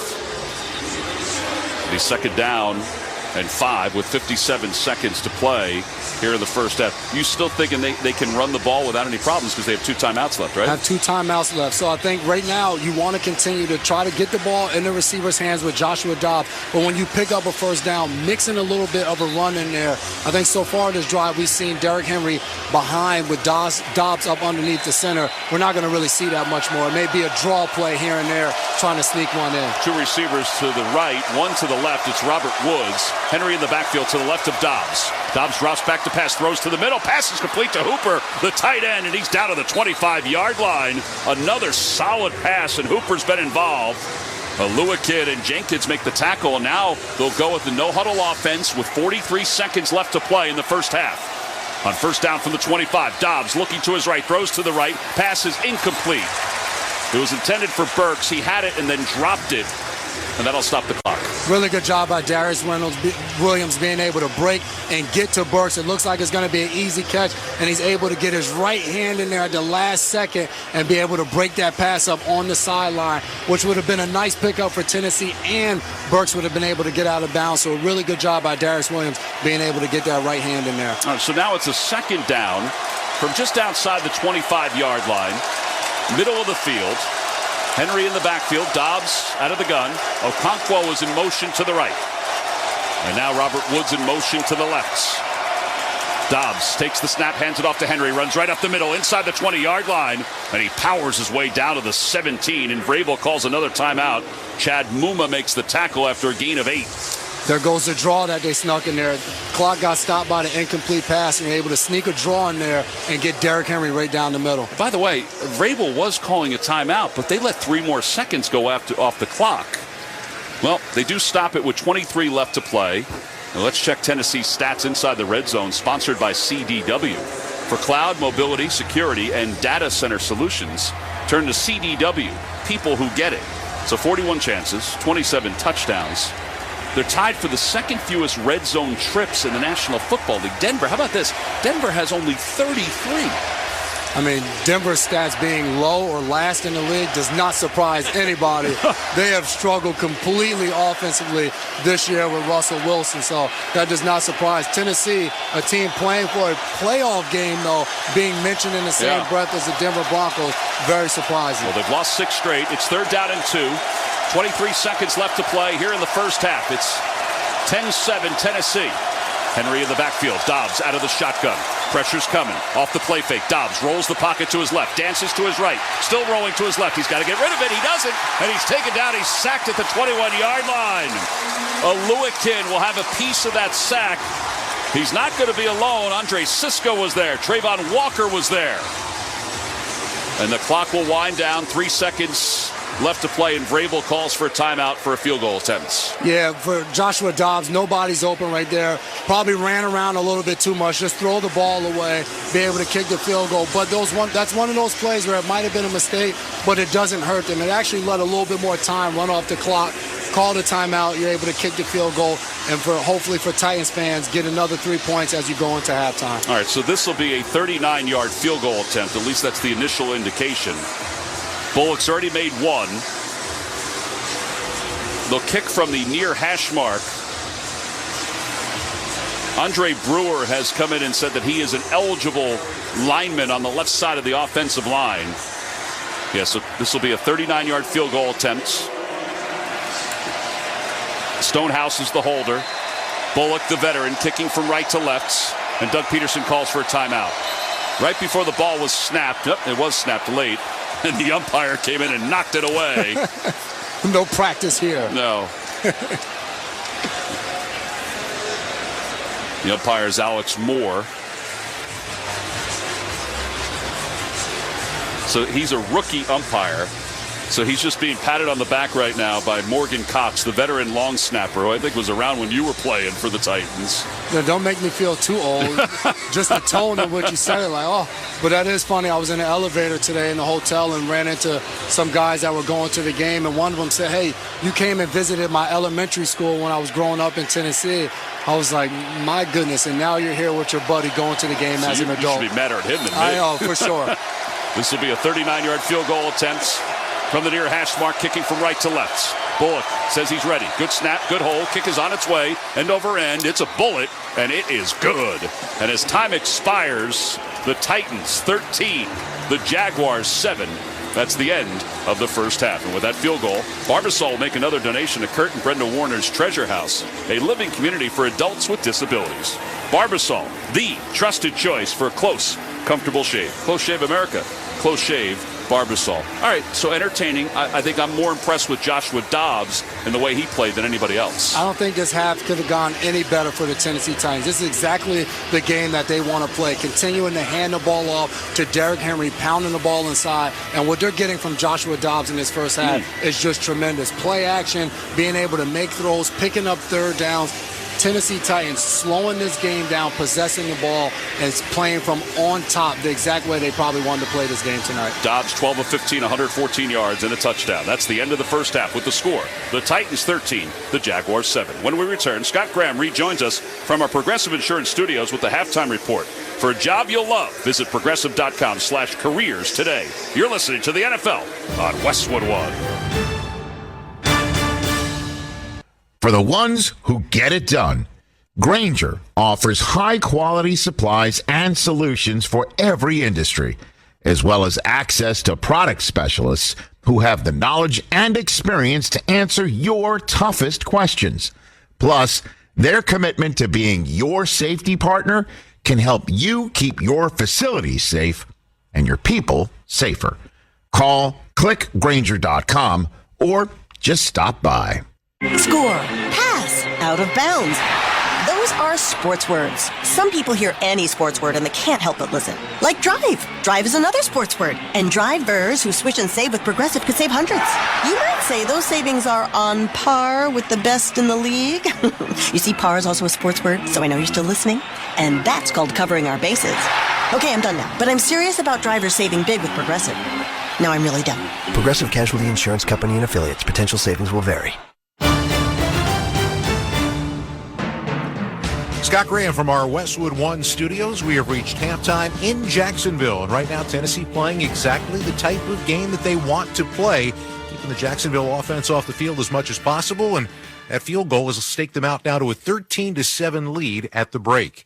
This is game number 2 of our special Week 18 Saturday doubleheader. Game number 1 at the Kansas City Chiefs, a team with a shot at the number 1 overall seed with a victory, playing against the Raiders in Las Vegas. Now, Kansas City had beaten Las Vegas 4 straight meetings, and of course, they also won 7 straight division titles. Why? Well, that was kind of on display almost all day long, including the very first drive of the game and their very inventive quarterback at the controls. How about 3 tight ends wide left? McKinnon, the running back, just outside the 2, 3rd and goal, Kansas City. Mahomes back in the pocket, scrambling far side left. He's still got it at the 5, shovels it forward, touchdown to McKinnon. And he made it look easy. A typical Mahomes pass, a shovel forward with the right hand. Nobody on McKinnon. Touchdown, Kansas City. Bill Rosinski right here on Westwood One with the call. Chiefs out to a quick lead just more than 2 minutes into the ball game, and they dominated the entire of the first half. Raiders drove the ball but couldn't score the ball. Kansas City could, including inside 1 minute to go until the halftime break. So the ball's back at the 11. It's 2nd down and 5. Here's another end around to Tony. Breaks the tackle 10, 5. And did he get the pylon? Yes. Touchdown, Chiefs. Kadarius Toney on the sweep around, came in motion from the far right side, and once again able to shake off the initial tackle, takes it in the end zone, 11-yard touchdown, and the Chiefs are up 20-3. They were up 24-3 at halftime in this ball game, and then basically put this one away by, shall we say, distributing the wealth early in the fourth quarter. 3rd down and goal, just inside the 1. McKinnon will go in motion right. Mahomes, little counter play up the middle. It's a touchdown for Pacheco. Easy drive that started at their own 38. And 7 plays later, they're in the end zone, and the Chiefs are out all over the Raiders, 30-6. That looked a lot like the counter they ran to Kadarius Toney earlier in the game, except this time it goes to Isaiah Pacheco when he gets it on the scoring spree. You get a touchdown, and you get a touchdown, and you get a touchdown, Isaiah Pacheco. Yeah, Ross Tucker, it is true. They distributed the wealth well. 4 different Chiefs score. Kansas City wins by a score of 31-13. 14-3 end of the regular season, and they lock up the number 1 overall seed. Now, does that mean home field advantage throughout? It depends on what Buffalo does tomorrow. If Buffalo wins, a game between those two for the AFC Championship would be a neutral site game. If Buffalo does not win tomorrow, then Kansas City has set themselves up for the possibility of being able to play 2 home games to go to the Super Bowl. Interesting, because Patrick Mahomes has never played a playoff game, a playoff, not a Super Bowl, but a playoff game outside of Arrowhead Stadium over the course of his career. He also had 231 yards on the day today, which gave him 5,614 for the season. That is a new record for total yards in a season. He breaks the mark that had been held by Drew Brees. Of course, all of this came against the backdrop of what happened with Damar Hamlin earlier this week, and everybody's mind was cast toward Buffalo. After the game, Patrick addressed that. Definitely weird, man. I mean, it's a game that you love. A game that you love, that you've played your entire life, and you've enjoyed, had so many great moments, and it's brought so many great things to you. But obviously, with the situation that happened on Monday night with Damar, I mean, you still have that in the back of your mind. Not him going down or anything like that, but just you want to be there for him. There's so much stuff bigger than football that was kind of in your mind. And so I was just glad we were able to get out there, and even though we were the first team back, we were able to get through there with not a lot of injuries, and guys were able to just go out there and enjoy it and have fun again. And I mean, it helped out a lot that he was able to make that video. Even though I didn't see it, he made the video and was able to talk to his teammates again, and everything's looking great because that gives you a little bit of that final thing, like, all right, this is what we're supposed to be doing. We're supposed to go out there and give joy to not only us, but the rest of the world watching us. Chiefs can take a break now, 31-13 winners. They will be off next week during Wild Card weekend. Meantime, the Raiders wrap up their season at 6-11. Josh Jacobs held to 45 yards on the day, but still in line to win the first Raiders rushing title since Marcus Allen. Our halftime score, Tennessee 13, Jacksonville 7. This is Westwood One's coverage of the National Football League. When the forgotten poor are suffering and in need of healing, they wait for a ship unlike any other. Mercy Ships, the largest floating civilian hospital in the world, with volunteer medical staff and crew who donate their time to save lives. Heroes of mercy, like these. Every human being has the right to be treated as human, to have a place at the table of the human race. If you could just see the look in that patient's eyes or the smiles that you get when lives have been changed, then it would make it all worth it. You bring hope and healing to one person, but that person belongs to a family, and that family belongs to a community. Together, these heroes of mercy and friends like you bring hope and healing to those who desperately need it. Thank you! Thank you! To learn more about Heroes of Mercy, go to mercyships.org today. After my father was on a ventilator for 20 days due to COVID, he had so many medications, it really was daunting. According to the National Institutes of Health, 30% of hospital admissions in older adults are drug-related, like taking meds at the wrong time. Hero simplifies medication management. I'm so thankful that something like this exists. It holds up to 10 different medications. It's all on an app, and you can share that app with a caregiver, so I can make sure that he got his meds. Is he missing a dose of his meds? Hero Health's smart pill dispenser alerts and delivers pills with the push of a button. It is really so easy to use and a literal lifesaver. Try Hero Health risk-free for 30 days. Get free contactless delivery. Call 800-420-7550. 800-420-7550. That's 800-420-7550. Hero. Medication managed. First down to the 21-yard line, 3-0 Titans, but they're moving the ball off the turnover, offset I formation. Dobbs off the play fake, throws to his left. He's got his tight end, Okonkwo. He makes the catch on the left side, inside the pylon. Touchdown, Tennessee. With 5:32 to play in the first half, a 21-yard lofting football from Joshua Dobbs. And the first touchdown of the ball game, which stretched out the Tennessee lead after the extra point to 10-0. Jacksonville did come back and get a touchdown, but Tennessee a field goal as time expired at the end of the half. They've got a 6-point lead here at the break. Welcome back to our special Saturday NFL doubleheader on Westwood One from the Progressive Insurance Studios. I'm Scott Graham. Drivers who switch and save with Progressive save nearly $700 on average. Call or click today to find out if Progressive could save you hundreds on your car insurance.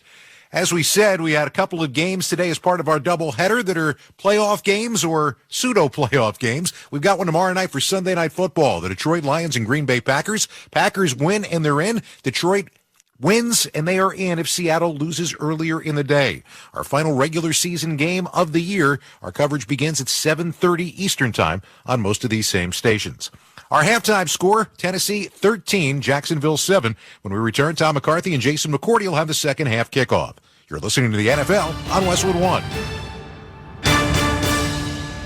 Kansas City Steak Company, another AmericanEagle.com success story. Started in 1932 as a family-owned butcher shop, today they're a leading distributor of superior all-American steaks delivered right to your door, ready for the grill and your taste buds. When it came to their website, an average site wouldn't do. They chose AmericanEagle.com to take their website to the next level. With a dramatic increase in competition and a softening market demand, they had two challenges: improve their brand presence and message, and produce a positive return. AmericanEagle.com got to work and executed usability studies and detailed audits of site experience, digital assets, and marketing. The result? An integrated digital marketing and customer experience plan, organic traffic increase of 20%, and a long-term roadmap for success. If you love great steaks, go to kansascitysteaks.com for website design, development, and online solutions that bring efficiency and results. Visit AmericanEagle.com. If you need a results-driven website, call the team at AmericanEagle.com at 877-WEBNOW1. That's 877-WEBNOW1.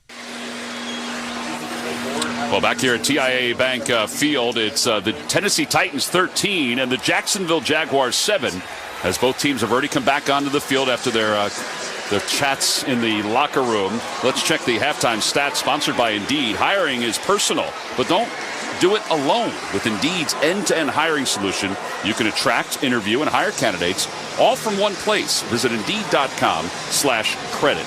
All right, so let's start with the quarterbacks, because both have really played well. Dobbs, 12 of 15, 114 yards and a touchdown. Trevor Lawrence, 11 of 13, 98 yards and a touchdown. The Jags have not gotten their running game going. ETN has 4 carries for 14 yards. That leads the way.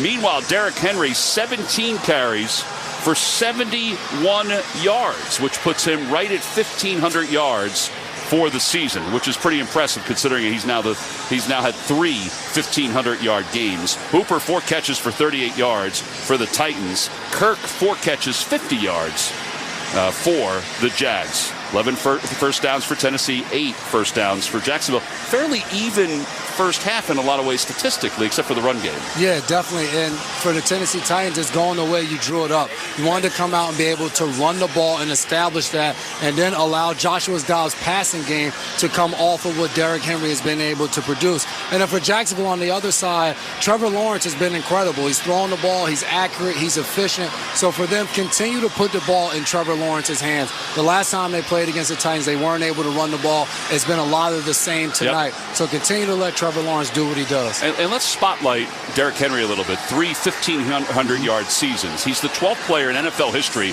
with 3 or more 1,500-yard rushing seasons. He joins the likes of Jim Brown, O.J. Simpson, Terrell Davis, LaDainian Tomlinson, Edgerrin James, Eric Dickerson, Barry Sanders. Those are just a few of the names. Tiki Barber, Emmitt Smith. I mean, 9 of the 11 that have done it are Hall of Famers. Those are everybody's favorite players. You can name each and every one of them, and there's a kid who was wearing their jerseys when they were in the NFL. Incredible. Well, it's time for the second half kickoff, sponsored by Puffs Plus Lotion Tissues. Protect your nose from winter blues. Use Puffs Plus Lotion Tissues for every achoo. I know they're all over my house, these winters in the Northeast. Sniffles are everywhere. Christian Kirk, by the way, is back deep to receive. Agnew as well, as Bullock will kick it off from right to left. Agnew had an explosive return in the first half, got it out to midfield. Let's see what Bullock does this time to kick it away from him. And Bullock's going to hit it right along the field. It bounces inside the 10, takes a huge hop inside the 10 to Agnew. He'll go to the 15, crosses to the middle to the 18, breaks outside the numbers to the 20, breaks another tackle to the 25, and he's out of bounds at the 30. He went from the right sideline to the left sideline, and another good return. Every time he touches the ball, it's like everybody just jumps up in their seats, waiting to see what he's going to do. They try to dribble one back there to him, and he still gets the ball from the right, takes it all the way to the left, and it looks like they're going to tackle him inside the 20, and he's able to get outside of everybody and still pick up a nice return. You just got to kick it over his head and get it out of the back of the end zone. Yeah, if Bullock can do it, just boot that thing through the uprights maybe. All right, so first down for the 28-yard line. The Jags go on offense. ETN, who did not have a productive first half, as we mentioned, running the football, is in the backfield, 4 carries, 14 yards. Off the play fake, Lawrence looking to throw. Dumps it off to Agnew on the near side, along the numbers to the 30. Now to the 35, and he's up to the 36-yard line before he's taken down by Monty Rice. It's a gain of 7 yards. It'll be second down to 3. It's the first touch we saw Agnew get on the offensive side. Earlier in the first half, we saw where Jacksonville tried to go an option and have Agnew come around on the reverse. But Doug Peterson does a really good job of incorporating him in the offense, whether it's a screen, a reverse, or something, getting him the ball. Well, we mentioned the passing yards by Lawrence. He's now over 4,000 yards, the third quarterback in Jags history to do so. Mark Brunell in 96, Blake Bortles in 15. On second down, they hand the ball off to Etienne, and Etienne runs to his right and gets about a yard shy of the first down before Monty Rice takes him down. Blake Bortles, who just retired this past offseason, I had a text exchange with him, and it's amazing how young he is that he has called it quits. If he decides to do this for a living, he'd be pretty good at it, I think. He'd be pretty good at it. He was fun to compete against because he would always say jokes and different things on the sideline. A fun guy playing the game. All right, so third down and less than 1. Now Bill Vinovich has asked for an official's timeout. They're going to reset the play clock. They've got that popped back up, and they're going to bring the chains onto the field. I mean, listen, playoffs are on the line here. Every inch counts in a football game. Let's figure it all out. Let's go and stretch these markers and see what we got. Don't miss all the NFL excitement on CBS tomorrow when the New England Patriots meet the Buffalo Bills. Check your local listings for more details. Catch the NFL on CBS. All right, so would you say a half a football shy of a first down? Is that what they're saying? Yep, right about there, right about there. They're down to less than 1. So the chains come back to the near side. The Jags moving from left to right. They haven't broken their huddle yet. Etienne is in the huddle. And now the play clock starts. Lawrence assesses the defense. 4-man front for the Titans on third down, less than a yard. Quarterback sneak. He bounces to his left, powers his way forward, trying to get the first down, and he's still on his feet. I think they're going to give him forward progress to the first down marker, but it is awfully close. Very close. He didn't get much surge, but forward progress, I think they're going to give it to him. He tried to go over Tyler Shetley, his left guard, and they do give him the first down. I mean, he's 6'6". He can kind of lean forward and get it, but give the Titans credit. Yeah, there's an art to that QB sneak. I mean, I watched one of the most unathletic quarterbacks, Tom Brady, of all time, just master the QB sneak and understand where to go, the gaps and all of that, and how to push the offensive line forward. So first down to the 38-yard line. In motion is Zay Jones. Off the play fake, Lawrence looking to throw, trying to set up the screen to his tight end. He's got it across the 45, out toward midfield. Luke Farrell makes the reception. He's got a first down. Dylan Cole makes the tackle. It's a gain of 11 yards. That almost didn't evolve. Yes, the Jags this half, they've kind of gone away from the run, and they're putting the ball in Trevor Lawrence's hands. And right there, he goes play action with the boot. And Farrell has Byard on his outside, and he throws the ball to Farrell's inside to lean him away from Kevin Byard. He's able to break the tackle and pick up yards on first down to pick up another first down. Again, if Trevor Lawrence is doing anything that he did in college, it's moving and throwing the football well. Yes. On first down from the 49-yard line of Jacksonville. Hastings in the backfield. Lawrence off the play fake. Pressure's coming. Throws it to his left. Has Christian Kirk bobbling it out of bounds. He was under pressure. And Lawrence had to get rid of it. And he just kind of threw it up. It was a wobbler with a lot of air under it. Yeah, booting out to the opposite side. Trevor Lawrence booting out to the left side and gets pressure in his face right away, so he has to lob one up. Now the ball hits Christian Kirk right square in his hands as he's backpedaling backwards, and it's almost like he's tripping himself moving backwards trying to catch the ball and just ends up falling over himself and not being able to hold on to it. I don't know if Amani Hooker got a piece of it as he threw it, but that may have caused it to wobble. It'll be second down and 10 from the 49. Ingram's in motion. Out of the shotgun is Lawrence. Drop back to pass. Throws to the near side. And his pass is complete to Marvin Jones. His first reception. And he stays with his feet inbounds before he falls out. That's a good catch. Yeah, a really good catch on the outside right there. Coming back to the ball, Marvin Jones reaches across, uses his hands to catch the ball, and is able to drag that right foot and get it in right before he goes out of bounds. A very nice grab right there by the veteran. 11th year pro out of Cal, 32 years old, 500 yards receiving this year. It'll be third down and 3. from the 44-yard line. 3 receivers to the left. Zay Jones to the right. Oh, he moved. Well, everybody moved, but Ingram moved. Zay Jones moved. Full start. Offense number 69. 5-yard penalty. Still third down. I mean, if everybody moves, as long as the center snaps it, you're okay, but he didn't snap it. Yeah, and that's where right there as an offensive lineman, I'm mad. Everybody moves, and it's just like, if I'm Shatley, why you got to call it on me? Call it on the receiver or the tight end. I don't want this penalty. You're looking more close at the offensive lineman when they jump, and they're the guys that get the penalty. You mentioned that Fortner is a rookie, but he's had an outstanding year. He grew up loving Joe Thomas as his favorite player. They're down and 8. Lawrence drops back to pass, throws to his left, has Christian Kirk on a diving grab just along the numbers. Now there is a flag at the 39-yard line of Tennessee, and we'll see if that's defensive pass interference. Prior to the pass, holding, defense number 30. Penalties decline, result of the play, first down. Trey Avery called for the penalty. I do think the Jags are seeing that they can throw against this secondary. Yes, and they're doing a really good job. And Christian Kirk lined up in the slot right there against Trey Avery, goes on an inside release, and Trey Avery tries to go undercut it, and then Christian Kirk breaks back to the outside, and that's where he grabs him low around the waist area and picks up the penalty. Didn't matter. Still able to complete the ball and pick up the first down. 11-10 to play, third quarter. It's 13-7, Titans on top, but the Jags are moving the football. Out of the gun, Lawrence again. On first down, throws. His pass is complete to Marvin Jones. To his left, and he spins inside the 15-yard line. Byard makes the tackle, and the Jags are in the CDW red zone. CDW, people who get it.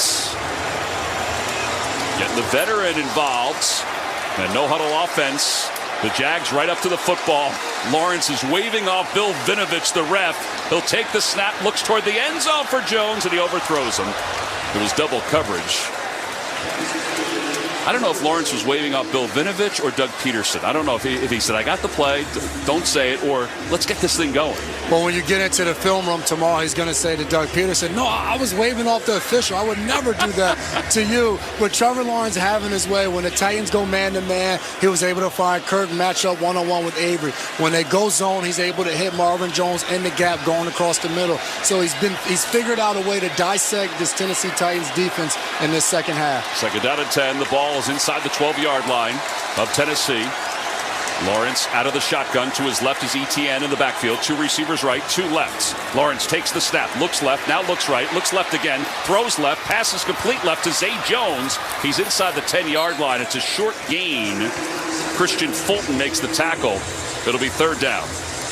Trevor Lawrence has been so impressive tonight, making every single throw that this team has needed. But I think even more impressive than that, 0 sacks, only 1 quarterback hit, only 4 pressures so far throughout this game. And we said it. Jeffrey Simmons was back this game. Danico Autry was back, and they were going to need to get pressure on Trevor Lawrence. So far, they haven't been able to do so. Opening drive of the second half, it's 13-7 Titans. 10:25 to play in the third quarter. On third down, Lawrence out of the gun. In motion is Kirk. Lawrence looking to his left after he takes the snap, throws to the back of the end zone. He had Zay Jones wide open, and he overthrows him. He needed 3 more yards, and now the Jags will settle for a field goal attempt. I mean, he was wide open. Just as I said, Trevor Lawrence has made every single throw he's had to make tonight. Zay Jones streaking from right to left, back of the end zone. There's nobody over there, and he just misses them just high on the pass. All right, so in basketball, if the guy makes 10 free throws in a row, you're not supposed to say that. In baseball, if there's a no-hitter, you're not supposed to say that, although I do. So, just welcome to the world of jinxing. Yeah, well, he did have some incompletion, so I won't blame myself. And the field goal is good. And we are tied up at 13. And with that field goal, Barbasol will make another donation to Kurt. Excuse me, 13-10. With that field goal, Barbasol will make another donation to Kurt and Brenda Warner's Treasure House, a living community for adults with disabilities. Barbasol, the trusted choice for a close, comfortable shave. Close Shave America, Close Shave Barbasol. 10:09 to play, third quarter. It's the Titans 13, the Jags 10. This is Westwood One's coverage of the National Football League. Sarcoma. Odds are you've never heard that word before. But for the 40 people diagnosed with sarcoma every day, it is a life-changing word. Life-changing and devastating because sarcoma is cancer. Sarcoma is a cancer of bone and soft tissue more prevalent in children than in adults. More than 6,000 people lose their lives to sarcoma each year. Treatment options for sarcoma are limited, and new therapies are desperately needed. More research and increased awareness is necessary to find a cure for a cancer that you probably didn't even know existed until now. Through awareness, advocacy, and research, the Sarcoma Foundation of America is determined to help those affected by this forgotten cancer, to bring hope to the children and adults whose lives are forever changed by a word they had never heard before. Please help us in the fight to find the cure for sarcoma. For more information on sarcoma and the work of the Sarcoma Foundation of America, please go to curesarcoma.org. My name is Latoy Adams. Stay up to date with all things Big Ten. Weekdays from 8 to 11 on Big Ten Radio. The Big Ten, for so long, it was Ohio State, and then it was a massive gap. I think Big Ten as a conference is in a much better place. Michigan's there. Watch out for Penn State. Minnesota has quietly put together some really, really successful seasons. A lot of great coaching hires. You add in USC and UCLA. Watch out, baby. Big Ten conference is a force to be reckoned with. Big Ten this morning on Sirius XM Channel 372. The magic of the FA Cup is on Sirius XM FC. Don't miss a clash of giants this Sunday. It's Manchester City's scoring machine. De Bruyne, left foot shot, so easy, so good, so clinical. Against a star-laden Chelsea side. Through for Kai Havertz, that is a stunning second goal for Chelsea. Don't miss the FA Cup on Sirius XM FC. Coverage kicks off Sunday at 11:30 Eastern on Sirius XM FC 157 and the SXM app. Frosty, time to enjoy yourself. This holiday is built in. They're so rich and creamy. They're basically made for relaxing. So when it's Frosty time, choose wisely. Choose Wendy's. Jonathan Ward is back deep to receive for the Titans, standing on the goal line to our right. And the kickoff is going to be a short one. And Ward is going to come up to the 7 on the far side to catch the ball. He's up along the numbers to the 15, out of the 20, breaks a tackle to the 30, but he's out of bounds, close to the 33-yard line. And Caleb Johnson goes in on the tackle. All right, so now the Titans up by 3, 10:04 to play. Really don't have to deviate their game plan at all, Jason, going out for the first time. Not at all. And we talked about, at the open of the show, we talked about Tennessee Titans running the ball at least 30 times tonight. Derrick Henry, 17 carries in that first half. He's right on pace to get around 30 carries in this game. Continue to ride and continue to give him the ball. Well, he's in the backfield next to Dobbs. Dobbs had an excellent first half, 12 of 15, 114 yards on first down from the 32. Taps his foot, takes the snap, hands it off to Henry, runs over the block of his right guard, stood up by Josh Allen, and then falls forward to the 35-yard line. So a gain of 3. It'll be 2nd and 7.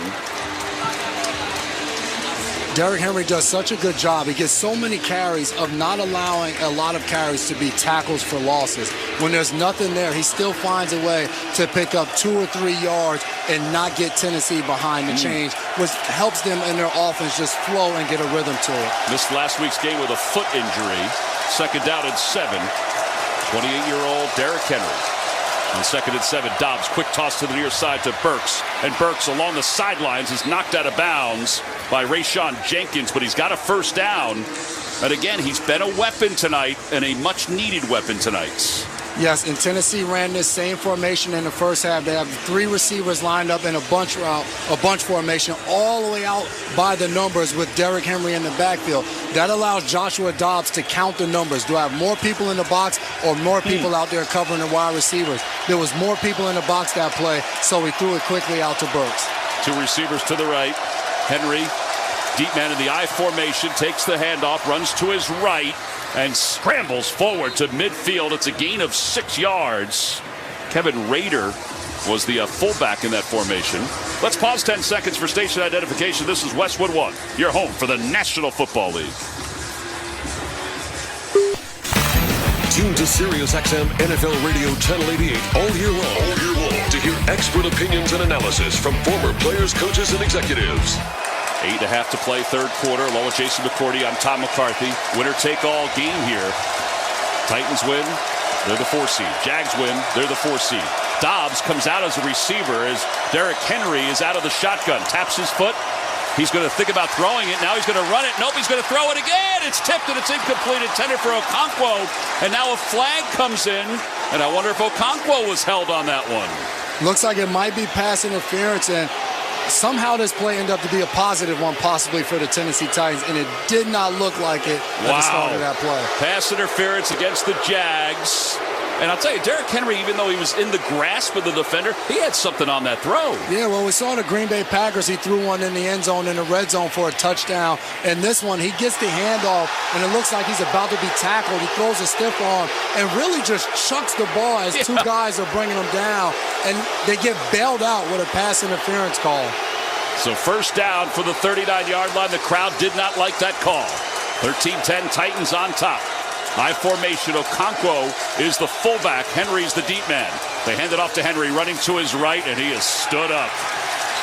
Devon Hamilton made the tackle, just powered his way in. No gain on the play. It'll be 2nd and 10. And to go back to that play before, there wasn't a ton of contact by the safety right there. He bumped Okonkwo a very little bit, doesn't really get him off the mark. The Titans kind of bailed out, got lucky with the pass interference on that one. So now 2nd down and 10 from the 39-yard line. Dobbs out of the gun, trips to the near side. One receiver to the right, Henry in the backfield. No tight ends. Dobbs takes the snap, drops back to pass, looks left, throws left, passes. Complete to the left? Nope, incomplete. Westbrook Akina was bobbling it. Oluwakin was in on the hit. That was something that we haven't really seen tonight, where Jacksonville is tight to a receiver and being able to make a pass breakup.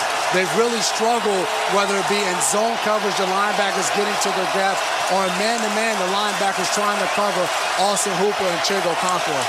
3 for 8 on third downs. It's 3rd down and 10. Dobbs from the gun. Haskins in the backfields. In motion is Hooper, the tight end. He's been a good target. Play clock is down to 4. Now 3. Dobbs claps his hands, taps his foot, takes the snap, drops back to pass, has time, sets up in the pocket, throws to the middle, pass is complete to Woods, and Woods has a first down at the 26-yard line. What composure. 13 yards. What composure is right. Drops back, moves to his left, and is able to drill it in a low pass as Robert Woods scrapes it off the ground to make the catch. 7 minutes to play, third quarter, 13-10 Titans, and they're moving the ball. Haskins again in the backfield. He'll take the handoff. He'll run left, steps to his right. Josh Allen takes him down along with Trayvon Walker, and it's a gain of 2. 2nd down and 8. Mike Vrabel's saying something to the official on the far side. I'm not sure what. Yeah, I can't really make out. In that last play, the Titans got up to the line of scrimmage and handed it off to Haskins really quick, because the 3rd down throw by Dobbs was a low pass. Yeah. And they even had a replay going here and couldn't tell whether he caught it or didn't. Looked like a clean catch, but the Titans didn't want to allow Jacksonville to challenge that play. 2nd down and 8, empty backfield. Henry stretched out to the near side. Now he's in motion into the backfield. Dobbs drops back to pass, takes the snap, throws to his right toward the end zone. Okonkwo can't hold on. He tried to come back over the shoulder of Jenkins and couldn't come all the way back. Throws a jump ball right there against Rayshawn Jenkins and does a good job at the last second of getting a hand in, because at first it doesn't look like he's going to be able to get his head around and find the ball, but he kind of plays through the receiver Okonkwo right there and uses his hand to pull and rake that ball out at the last second on what would have been a Tennessee Titan touchdown. So the clock stops, 6:14 to play, third quarter, 13-10 Titans, 3rd down and 8. They just converted a 3rd and 10. Ball spotted at the 23-yard line of Jacksonville. Dobbs out of the shotgun. Woods in motion. Play clock is down to 4. Taps his foot. Play clock down to 2. Takes the snap. Drops back to pass. Pressure's coming. Rolls away from it. Still on the run to the far sideline and throws a one-hopper incomplete. He was hit as he threw it. Roy Robertson Harris was in pursuit. He wasn't alone. Trayvon Walker was there too. It'll be 4th down, and Bullock's on to attempt a field goal. Yeah, Jacksonville came with pressure right there. Came with Trey Herndon off the edge, and he came untouched. Tyson Campbell, came off the edge untouched and forced Dobbs to roll all the way out to the right, trying to make something happen. Eventually, just throws a one-hopper trying to get it to Robert Woods, but he had absolutely no time right there with the pressure that Jacksonville was bringing. It's a 41-yard field goal attempt by Bullock. Aaron Brewer's an eligible receiver left side of the offensive line, kicking from right to left. Good snap, good hold. Kick is on its way, and over end, and it is good. And the Titans go on top 16-10 with 6:02 to play in the third quarter. And with that field goal, Barbasol will make another donation to Kurt and Brenda Warner's Treasure House, a living community for adults with disabilities. Barbasol, the trusted choice for a close, comfortable shave. Close Shave America. Close Shave Barbasol. Titans 16, Jaguars 10. 6:02 to play third quarter. You're listening to the NFL on Westwood One. Football season is underway, so now is the perfect time to download FanDuel, America's #1 sportsbook. Because right now, new customers get a no-sweat first bet up to $1,000. That's free bets back. If your first bet doesn't win, just sign up with the promo code WIN. FanDuel has all your favorite bets from the money line to point spreads to player props. So sign up today with promo code WIN for your no-sweat first bet. Make every moment more this season with FanDuel, an official sportsbook partner of the NFL. Must be present in state where lawful to wager. 21 plus in select states. First online real money wager only. Refund issued as non-withdrawable free bets that expire in 14 days. Restrictions apply. See terms at sportsbook.fanduel.com. Gambling problem? Call 1-800-GAMBLER. Visit fanduel.com/RG. Colorado, Iowa, Michigan, New Jersey, Pennsylvania, Illinois, Virginia. 1-800-NEXT-STEP or text NEXT-STEP to 53342. Arizona 1-800-789-7777 or visit ccpg.org/chat. Connecticut 1-800-9-WITH-IT. Indiana, Kansas 1-800-522-4700 or visit ksgamblinghelp.com. Louisiana 1-877-770-STOP. New York 1-877-8-HOPE-NY or text HOPE-NY 467-369. Tennessee Redline 1-800-889-9789. Wyoming, West Virginia 1-800-522-4700 or visit 1-800-GAMBLER.net. By now, you know that sound. It's the sound of the Home Depot. But what about that sound? You're listening to a set of GE appliances, complete with all you need to keep food fresh, dishes clean, and everything else stress-free. Making this the sound of savings on top brand appliances. The Home Depot. How doers get more done. Get up to 25% off select GE appliances right now. Offer valid January 5th through January 25th, 2023. U.S. only. See store or online for details. A reminder that you can hear Westwood One's coverage of every NFL postseason game streamed live for free. Catch all the action on the NFL app via Westwood One station streams on westwoodonesports.com or by asking Alexa to open Westwood One Sports. All sponsored by AutoZone. Free battery testing, free battery charging, and replacement batteries that fit your needs. That's what makes AutoZone America's #1 battery destination. Get in the zone. AutoZone. Well, Agnew is back deep to receive for the Jags. It's 16-10 Titans with 6:02 to play here in the third quarter. Each team has had one possession in this second half. In some ways, you could say both teams have done a nice job managing the clock. Both teams are executing their game plan well. Jacksonville putting it in Trevor Lawrence's hands. Tennessee running in play action. Bullock will kick it off. Agnew is about 3 yards deep. He's going to return it again. Near side of the 5. Outside the numbers to the 10. Inside the numbers to the 15. He's hit a couple of times and eventually taken down at the 14-yard line. I think this is the most returns I've seen in an NFL game all season between these two teams. It takes a dangerous returner to actually return the ball because coach usually gets mad if you keep bringing the ball out of the end zone. But when you have the big play capability like Jamal Agnew, hey, if it's 9 yards deep, as long as you're catching on the run, get it and go. All right, so Lawrence goes back to work. He's been efficient, 17 of 22, 165 yards, 1 touchdown here tonight. Very impressive, and I think we're going to see more of what we saw the last drive, abandoning the run game and letting Trevor Lawrence throw the ball, whether it's deep or short. On first down from the 14-yard line, he's out of the gun. He's calling a check down.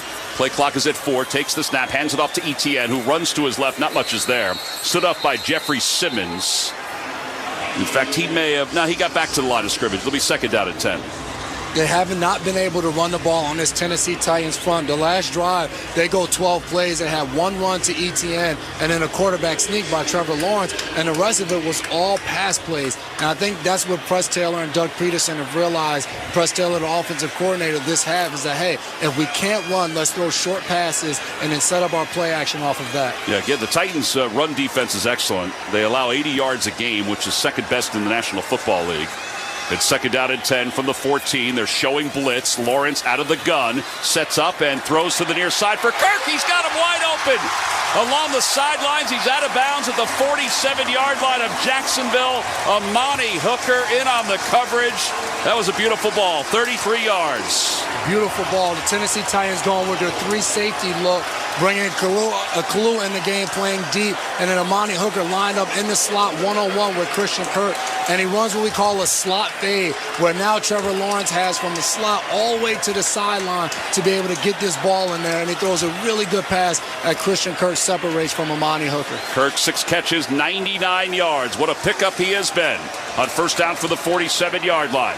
Etienne in the backfield, Lawrence under center, off the play fake. He rolls the pocket to his left, pumps once, pumps again, and just throws it away.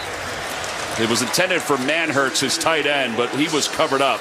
It'll be 2nd and 10. So impressive how this offense with Trevor Lawrence, they boot to the right or to the left as if it's nothing. This is a right-handed quarterback who this one, Titans do a really good job of holding the edge. He's not able to get around the corner, forced to throw the ball away. But they boot to the left side just as much as they do to his strong arm to the right side, which is impressive and shows his ability to throw from anywhere on the field. So 2nd down and 10 from the 47-yard line. Clock stops, 4:29 to play, 3rd quarter. Trips to the left. One receiver tight to the line to the right. That's Ingram. Lawrence spins around, rolls to his left, throws on the run across his body. Marvin Jones at the 39-yard line. They're going to say incomplete. He dove to the ground, and it must have short-hopped him. Jack Gibbons was in on the coverage. It'll be 3rd down. Yeah, Jack Gibbons comes right through the offensive line untouched, which forces Trevor Lawrence to do a spin move and head out to the left as he tries to throw it back across his body. But a really good job by the Tennessee Titans defense right there, bringing pressure where they weren't able to get the count right, have a free guy at the quarterback, forcing now a 3rd and long situation. Yeah, so 3rd and 10. They need to get to the 43-yard line of Tennessee for first down. They're at the 47 of Jacksonville. Etienne is pointing some guys out as he's next to Lawrence in the backfield. Kirk is in motion from the far side. Lawrence takes the snap out of the gun, pumps a few times, rolls to his right, stumbles to his left, sets up in the pocket, trying to direct traffic and just throws it away. There was just nothing there, and that's a credit to the Titans defense because he backpedaled. What'd you say, Jason? About 20 yards? Yeah, about 20 yards. The Titans coming with a 5-man pressure and playing man-to-man on the back end, and Walker forcing Trevor Lawrence to throw the ball away. But 5 men just getting out there, getting after him, forcing him to roll out of the pocket. And that's what the Titans have to do. They have to affect Trevor Lawrence, get him off the spot, and get him uncomfortable in the pocket. Well, this is the first punt since the first possession of each team. Logan Cook punts this one toward Robert Woods. Woods calls for the fair catch and grabs it at the 9 as he falls to the ground. And we'll take a timeout. 4:02 to play, 3rd quarter. It's the Titans 16, the Jaguars 10. You're listening to the NFL on Westwood One. Football is a game of inches, and while we've advanced the ball down the field, our efforts to achieve equality are still far from the goal. But we are in it for the long haul. For years, P&G has used its voice to shine a light on inequalities and bias, and through their Take On Race platform, actionable change is being made. P&G is dedicated to investing in the future of boys and men of color, supporting the success of black women entrepreneurs, funding efforts that will improve the child care industry in the U.S., and much more. So we invite you to join P&G and take action to ensure the home field advantage is everyone's advantage. Go to pg.com/takeonrace to learn more. That's pg.com/takeonrace and engage in a quest for a more equitable world for everyone. Feeling great starts with a great shave, and a great shave starts with Barbasol Shaving Cream. That's Barbasol Shaving Cream, an American classic for over 100 years. You're looking good, America. You're shaving with Barbasol. Barbasol. Did you know Nissan EVs have traveled 8 billion miles? Just a quick trip to Pluto and back. And what did we learn along the way? Well, that an EV can take on the world, like the Nissan Leaf. It can move racing forward and take your breath away, like the all-new Nissan Ariya.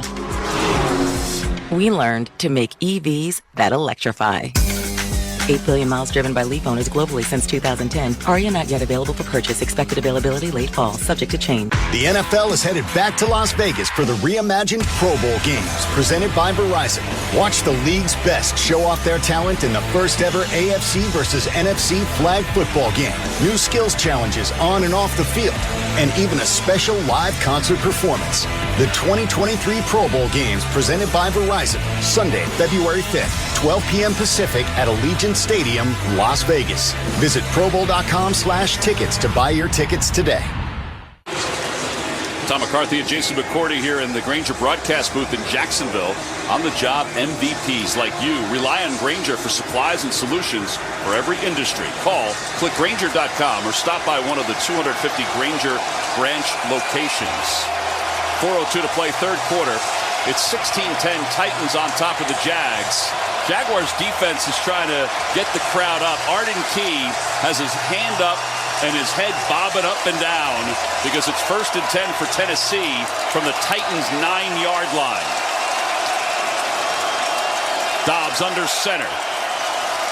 6-man front for the Jags. They hand it off to Henry, and he stumbles forward. He didn't get anything. He tripped before he even got to the line of scrimmage. It'll be 2nd down and 10. 2nd down and 10. I expect the Tennessee Titans right here to go drop back pass, maybe spread out and force Jacksonville to maybe play the zone, which they've been showing on 2nd and long. And Dobbs has been able to throw the ball over the middle to the tight ends to pick up some 2nd down yardage and get him in a 3rd and favorable matchup. And by the way, Arden Key did get a piece of Henry that caused him to stumble. It's 2nd down and 10. 2 receivers right, 2 lefts stacked to the lefts. Henry in the backfield. Okonkwo goes in motion.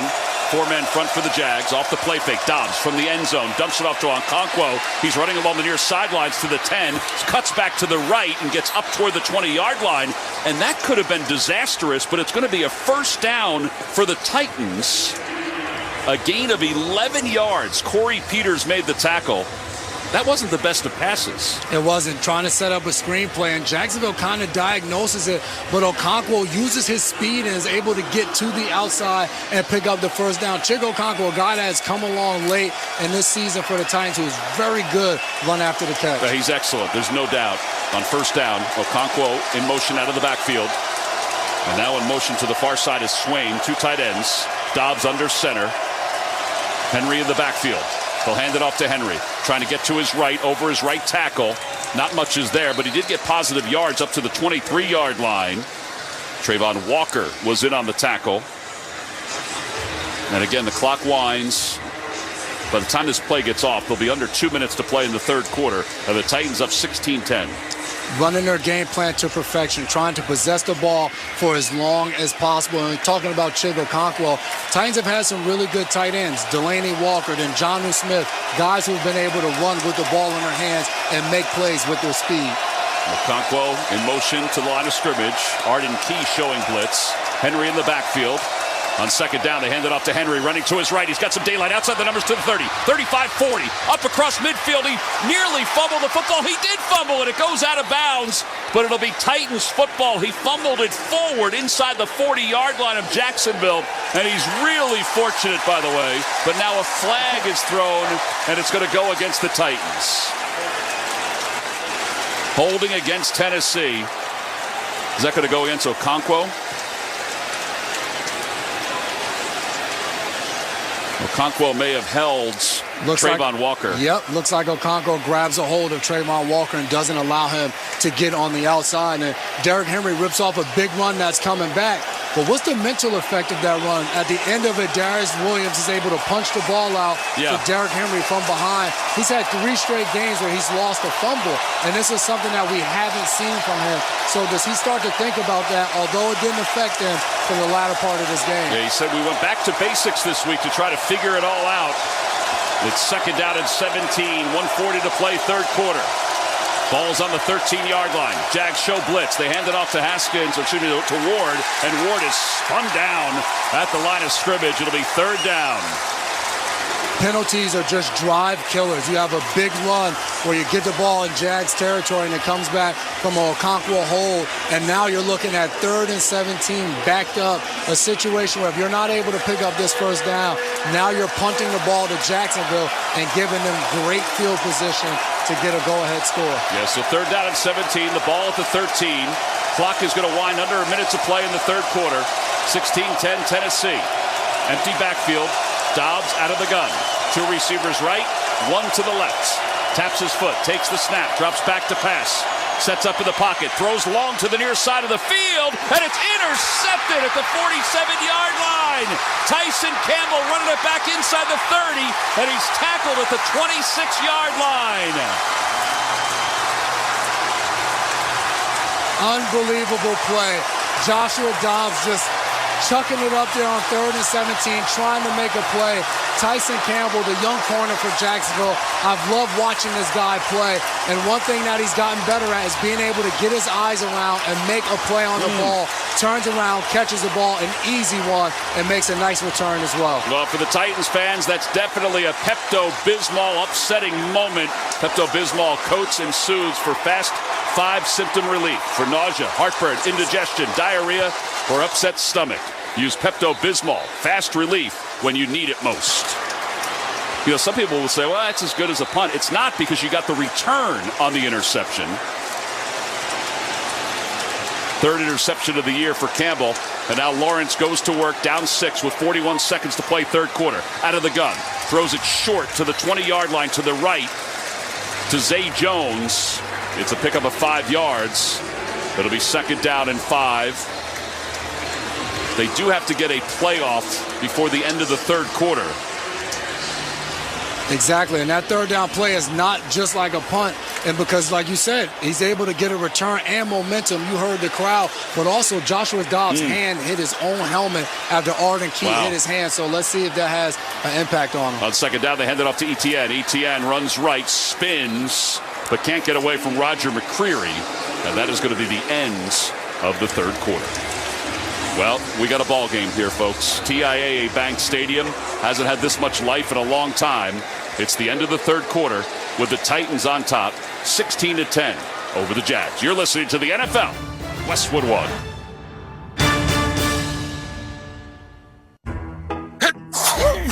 When cold symptoms keep you up, try Vicks NyQuil Severe for max strength nighttime relief. Just 1 dose of Vicks NyQuil Severe starts to relieve 9 of your worst cold and flu symptoms to help take you from 9 to none. Get some rest and feel better with Vicks NyQuil Severe. The nighttime sniffling, sneezing, coughing, aching, sore throat, stuffy nose, fever, best sleep with a cold. Medicine. Use as directed. By now, you know that sound. It's the sound of the Home Depot.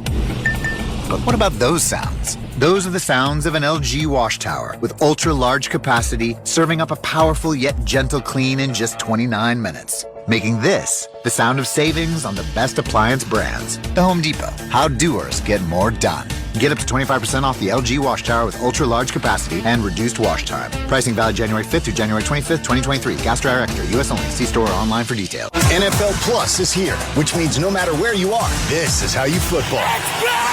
You can stream live, local, and primetime regular season games on your phone or tablet. 45-minute game replays with NFL Plus Premium and more. This is the NFL for every fan. This is football freedom. This is your game on the go. Wherever you are, this is how you football. Go to plus.nfl.com and sign up today.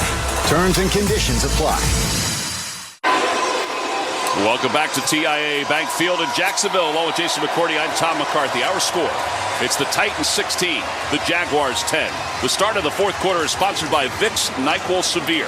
Knock out 9 of your worst cold and flu symptoms with Vicks NyQuil Severe. Just 1 dose starts working fast for maximum strength, nighttime relief. NyQuil Severe, the best sleep with a cold medicine.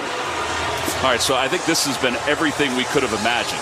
So the winner of this game wins the AFC South, gets the 4 seed. Now, if the Titans lose, they're done. Done. If the Jags lose, they still have an opportunity, but they need some help tomorrow. They need a Patriots loss, a Dolphins loss, and a Pittsburgh Steelers loss. But for a winner-take-all, this game has had everything. Is all we wanted. And this is what you come down here. We saw in that last interception by Tyson Campbell, you heard this crowd, it just erupted. We got to this game around 5:30, and it was already tailgating, people inside the stadium walking around. And you said it, Tom, to start this game off. This is big of a game right here in Jacksonville in a very long time, and it's lived up to all of the hype. All right, so the Jags with a 3rd down and 3 to begin the 4th quarter. The ball is on the 18-yard line. They need to get to the 15.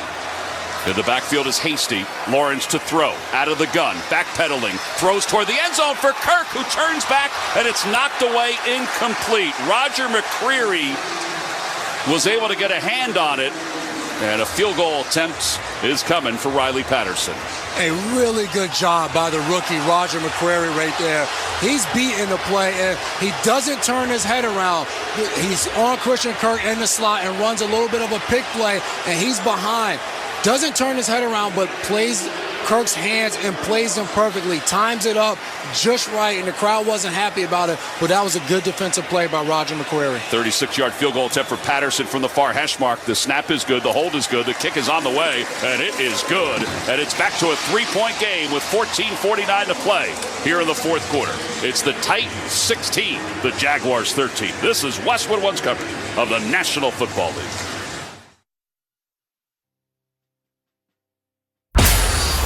After an unpredictable season, the College Football Playoff National Championship is set. Georgia. 5-4-3, 2-1 touchdown. Brock Bowers. TCU. Justin in a full sprint. Brock scored. Lead in Los Angeles to make history. Get prepared with the best analyst in the country. Leading up to the game Monday. ESPNU Radio, Sirius XM 84, and streaming on the SXM app. Free to most subscribers. Hi, everybody. Christopher Mad Dog Russo here. Familiar? You should be. Well, now you can catch Mad Dog's Daily Bite each day as a podcast, where you'll hear my thoughts and opinions on the biggest topics around the world of sports. NFL, baseball, golf, NBA, even the hockey. That you know you can count on. That's Mad Dog's Daily Bite. Drops daily anywhere you get your podcasts. And you can also hear me weekdays 3 to 6 Eastern on Mad Dog Unleashed, Sirius XM Channel 82, or anytime on the SXM app. Hey, this is Alyssa Lang from SiriusXM SEC Radio. This football season, there's only one way to stay up to date with your favorite school, the SXM app. From interviews with coaches, Nick Saban, our guest. Everybody wants to develop. How many people are willing to do the things they need to do to develop? to analysis on your team. They have the best returning offensive line in the SEC. It's all in one place on the SXM app. Just search for your school's name and look for that iconic logo. Download the SXM app and start listening today. Stay up to date with all things Big Ten. Weekdays from 8 to 11 on Big Ten Radio. The Big Ten, for so long, it was Ohio State, and then it was a massive gap. I think Big Ten as a conference is in a much better place. Michigan's there. Watch out for Penn State. Minnesota has quietly put together some really, really successful seasons. A lot of great coaching hires. You add in USC and UCLA. Watch out, baby. Big Ten conference is a force to be reckoned with. Big Ten this morning on Sirius XM Channel 372. The magic of the FA Cup is on Sirius XM FC. Don't miss a clash of giants tomorrow. It's Manchester City's scoring machine. De Bruyne, left foot shot. So easy, so good, so clinical. Against a star-laden Chelsea side. Through for Kai Havertz. That is a stunning second goal for Chelsea. Don't miss the FA Cup on Sirius XM FC. Coverage kicks off tomorrow at 11:30 Eastern on Sirius XM FC 157 and the SXM app. Dives forward to the 27-yard line, depending on the spot. Now we've got some pushing and shoving going after the play. Again, Jaguars don't like the Titans. Did you know that when you played for the Titans, the Jaguars didn't like you guys? Yeah, we didn't like the Jaguars either. So I think those division games, they build up those rivalries, and you always go back and forth. And that last pass breakup by Roger McCreary on third down, Trevor Lawrence underthrows that ball. And the big reason why he underthrows that ball, Jeffrey Simmons is right in his face, and he has to throw it before he's about to get hit by the big defensive tackle for the Tennessee Titans. Well, first down for the Titans from the 26-yard line. Henry in the backfield. Dobbs out of the gun. Taps his foot. Hands it off to Henry over the block of his left guard, and he drags one man forward to the 31. But that was a good ankle tackle. Gain of 5. Hamilton makes the tackle for the Jags. Don't miss all the NFL excitement on NBC tomorrow night when the Lions meet the Packers. Of course, we'll also have it for you right here on Westwood One. Ryan Ratke and Mike Golick on the call. Second down and 5. I formation. Now Okonkwo goes in motion to the left side of the line of scrimmage. Henry is in the backfield by himself. Dobbs under center. From the 31-yard line, they hand it off to Henry, trying to get to the edge. Nothing's there. He's stopped inside the 30-yard line. He lost 3 on the play. Trayvon Walker there to make the tackle. the number 1 overall pick out of Georgia. He's been banged up this year. Yeah, he has. The last time these two teams played, he had a really good game and then ends up getting injured. The number 1 overall pick has been really good against the run. A big, strong, physical guy right there is able to drag Derrick Henry down as he makes a play in the backfield. All right, so 3rd down and 8, the ball at the 28-yard line. Hooper, the tight end, is in motion. In the backfield is Ward. Dobbs out of the gun. Drops back to pass. Pressure's coming from Walker. He steps up. Not there. He's taken down. Roy Robertson Harris with the sack, but give a piece of it to Trayvon Walker, who flushed him inside. That Jags defensive line right there does a really good job. Trayvon Walker comes off the edge, forces Dobbs to step up. Then Arden Key, the next guy, gets his left hand on him. And then Roy Robinson just finishes it off and slings Joshua Dobbs to the ground. This Jaguars defensive front doing a really good job getting a huge stop right there. Agnew is back deep to receive this punt at the 24-yard line. Stonehouse on the punt from left to right. Takes the snap, punts it away. It's another good one. Agnew to the near side of the field, fields it at the 21, crosses back to the 25, now cuts to the left to the 30, to the 35, cuts to the right to the 40, along the near sideline. His legs are magic. Kevin Byard makes the special teams tackle. It's a 54-yard punt, a 21-yard return, 12:28 to play here in the 4th quarter. The Titans 16, the Jaguars 13. You're listening to the NFL on Westwood One.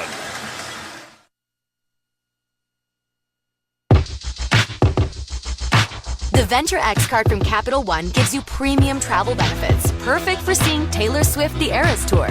Presented by Capital One. Oh, I do love her. Earn 5 times miles on flights and 10 times miles on hotels through Capital One Travel. Enjoy your stay in Suite 13. Whoa, 13? That's Taylor's lucky number. The Venture X card from Capital One. What's in your wallet? Terms apply. See CapitalOne.com for details.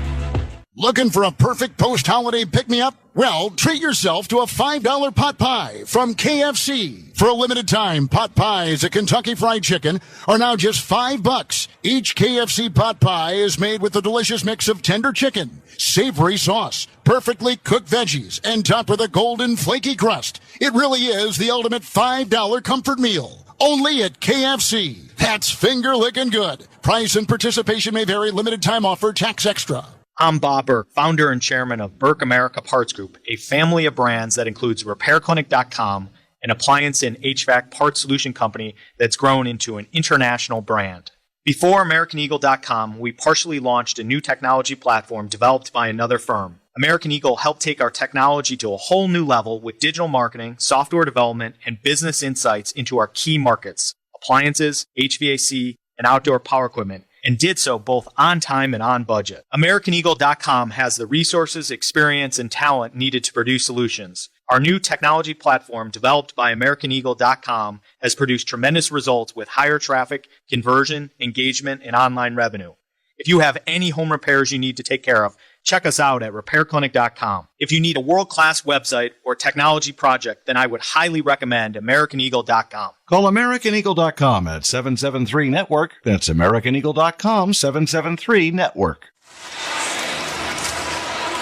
12:28 to play in the 4th quarter. It's the Titans 16, the Jaguars 13. The winner of this game wins the AFC South and is the number 4 seed in the playoffs that begin next week. All right, Jason, Jags will get the football here. Good field position from the Jacksonville 43. What do they need to do, if anything, different? I would like to see him get the ball in ETN's hands a little bit more. It may not be just him standing behind Trevor Lawrence and handing the ball off. Maybe it's a screen. Maybe it's a swing pass. Maybe it's lining him up outside the backfield, but getting the ball in his hands in open space a little bit more. On first down for the 43, Kirk is in motion to the far side. Lawrence off the play fake. Throws it away. He threw it to the feet of Evan Ingram because there was pressure coming. T.R. Tart was right in his back leg. It'll be 2nd down and 10. Again, this is an amazing story what's happening. For the Titans, they've lost 6 straight. I mean, it's a long losing streak, and it's been tough. They lost Ryan Tannehill. That's been tough. Yep. For the Jags, they had the worst record in the National Football League last year. They had the number 1 overall pick, and now they have a chance to go to the postseason. Yes. 2nd down and 10 from the 43. Kirk again in motion. Lawrence again out of the gun. Now it looks like he's calling an audible. Takes the snap, hands the ball off, gives it off to Hasty, running to his left, and he's in a traffic jam. He got 2 yards before he was shoved out of bounds by Christian Fulton, partly because he ran into his own man. It'll be 3rd down. Yeah, and Tom, you mentioned first overall pick last year, now knocking on the door of the playoffs. The last team to do that was the Kansas City Chiefs in 2013. Drafted Eric Fisher first overall, go to the playoffs. The offensive coordinator on that team, Doug Peterson. Yeah. So I guess he knows a thing or two about dealing with a first overall pick and being able to get back to the playoffs. Yeah, try to be the 3rd team overall to do that. They're facing a 3rd down. They're 5 of 9 on 3rd downs. 3rd down and 7. Lawrence to throw, out of the gun, sets up in the pocket. Ball is swatted in the air as he let it go. It was Rashad Weaver who got his paws up there to knock it away. It'll be 4th down. That's not the drive that the Jags wanted.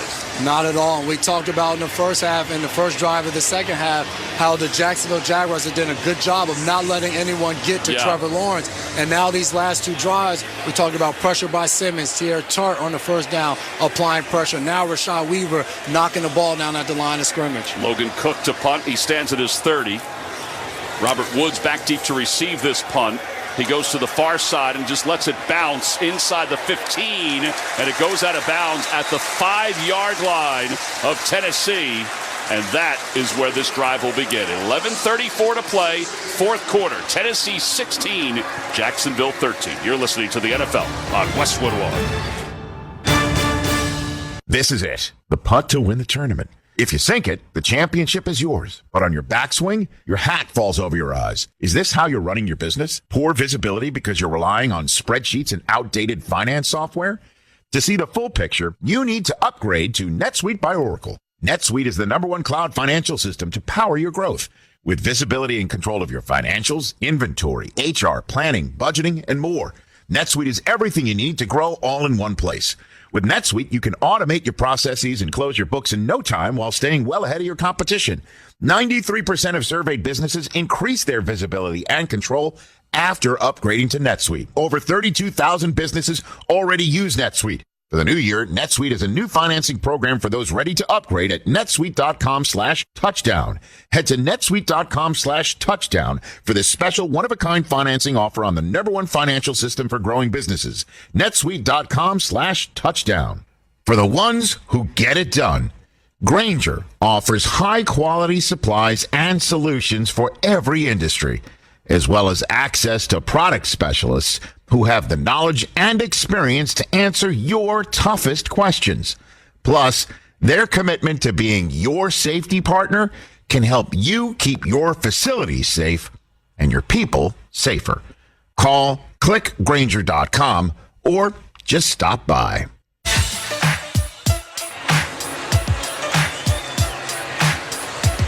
A little Mark Morrison, Tom McCarthy, Jason McCourty here in the Grainger broadcast booth in Jacksonville. At work, you make all the game-changing calls, and Grainger is always ready to help execute with 24/7 customer service and supplies and solutions for every industry. Call, click, or stop by Grainger today. The return of Mack. All right, now it's the return of this Jags defense.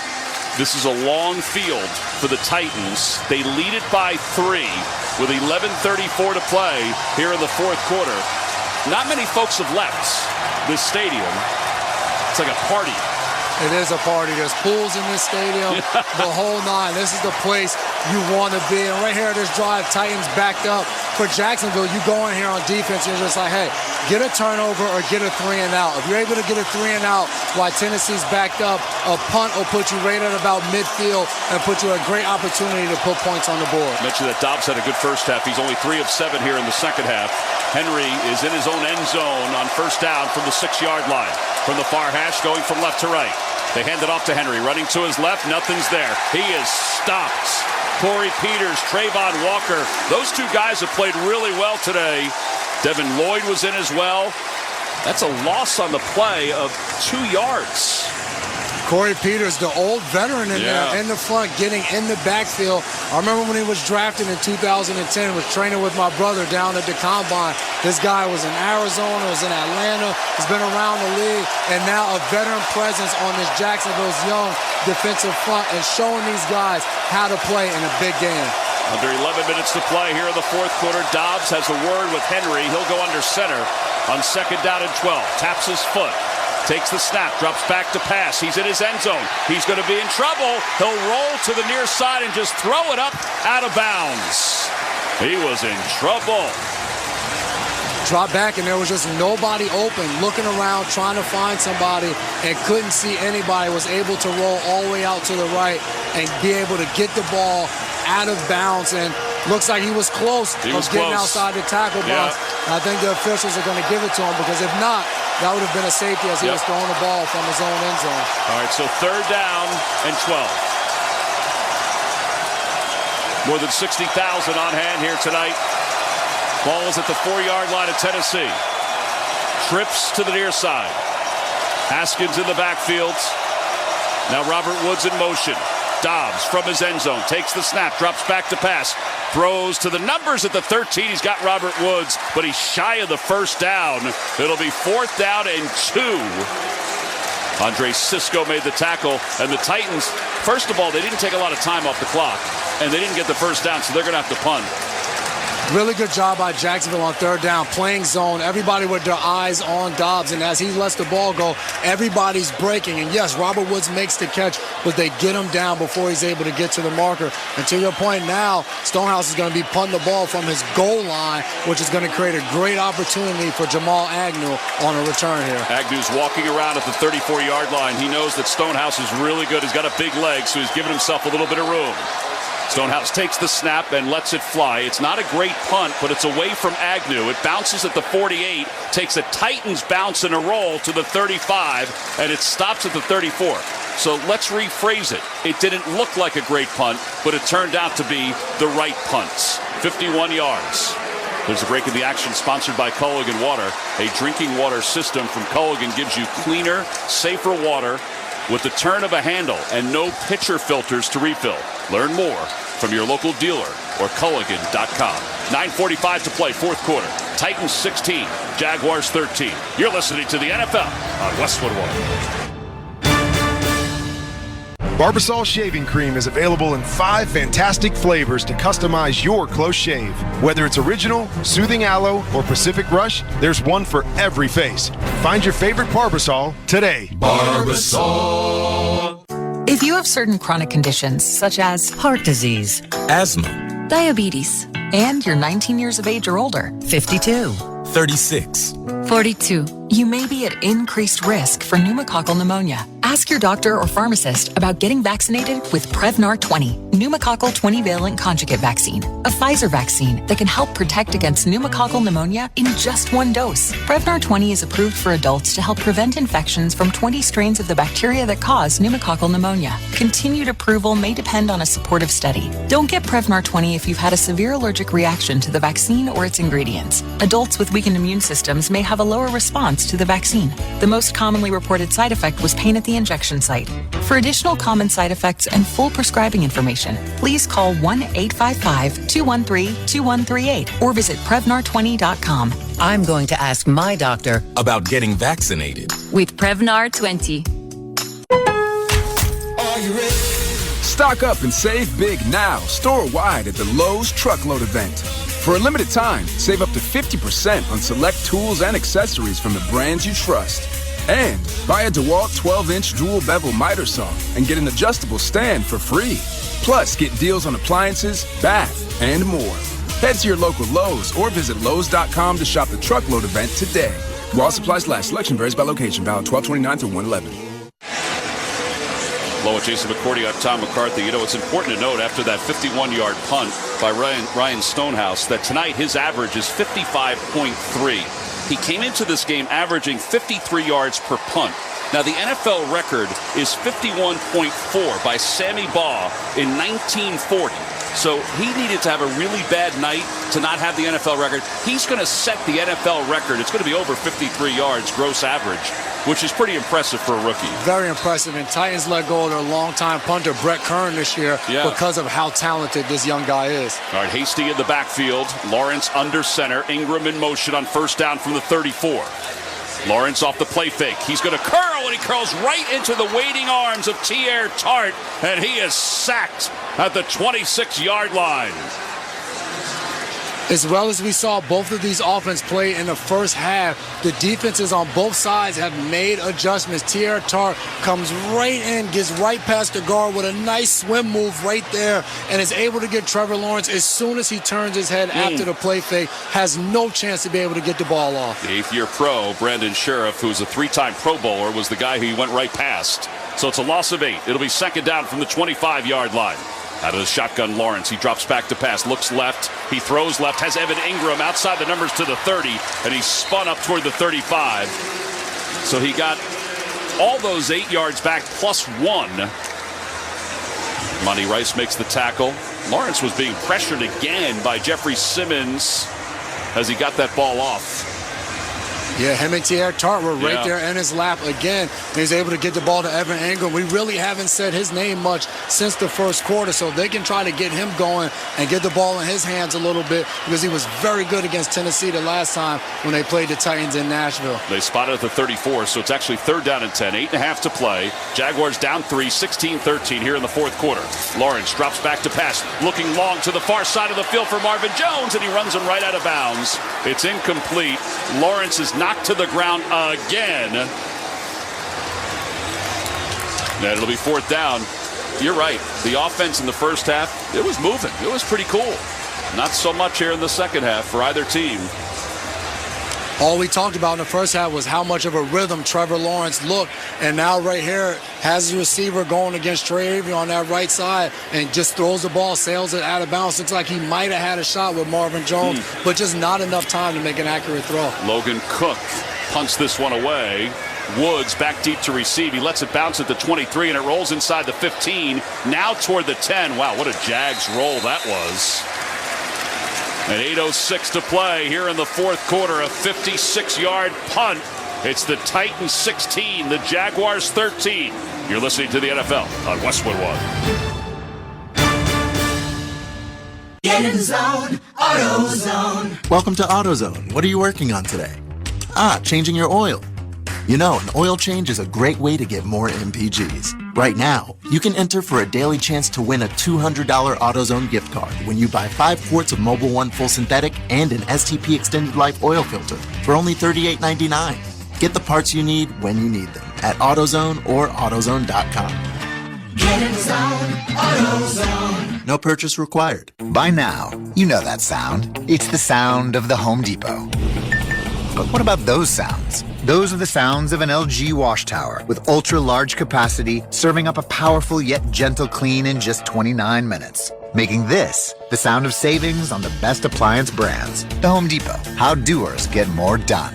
Get up to 25% off the LG wash tower with ultra-large capacity and reduced wash time. Pricing valid January 5th through January 25th, 2023. Gas Direct here, U.S. only. See store or online for details. Did you know Nissan EVs have traveled 8 billion miles? Just a quick trip to Pluto and back. And what did we learn along the way? Well, that an EV can take on the world, like the Nissan Leaf. It can move racing forward and take your breath away, like the all-new Nissan Ariya. We learned to make EVs that electrify. 8 billion miles driven by Leaf owners globally since 2010. Ariya not yet available for purchase. Expected availability late fall, subject to change. The NFL is headed back to Vegas for the Pro Bowl games presented by Verizon. See new skills challenges and experience the first ever AFC versus NFC flag football game on Sunday, February 5th at noon Pacific time at Allegiant Stadium in Las Vegas. Visit probowl.com/tickets to buy your tickets today. All right, so 8:06 to play in the fourth quarter. Titans 16, Jaguars 13. Titans have held on to this lead and they've done so with somewhat of a stagnant offense here in the second half. They only have 14 yards on the ground from Derrick Henry in the second half.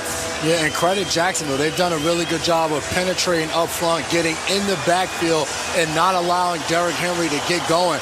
They're stopping him before he can really put his foot in the ground and get vertical. So credit to this defensive side of the ball of making their adjustments at halftime and shutting down Derrick Henry in the second half so far.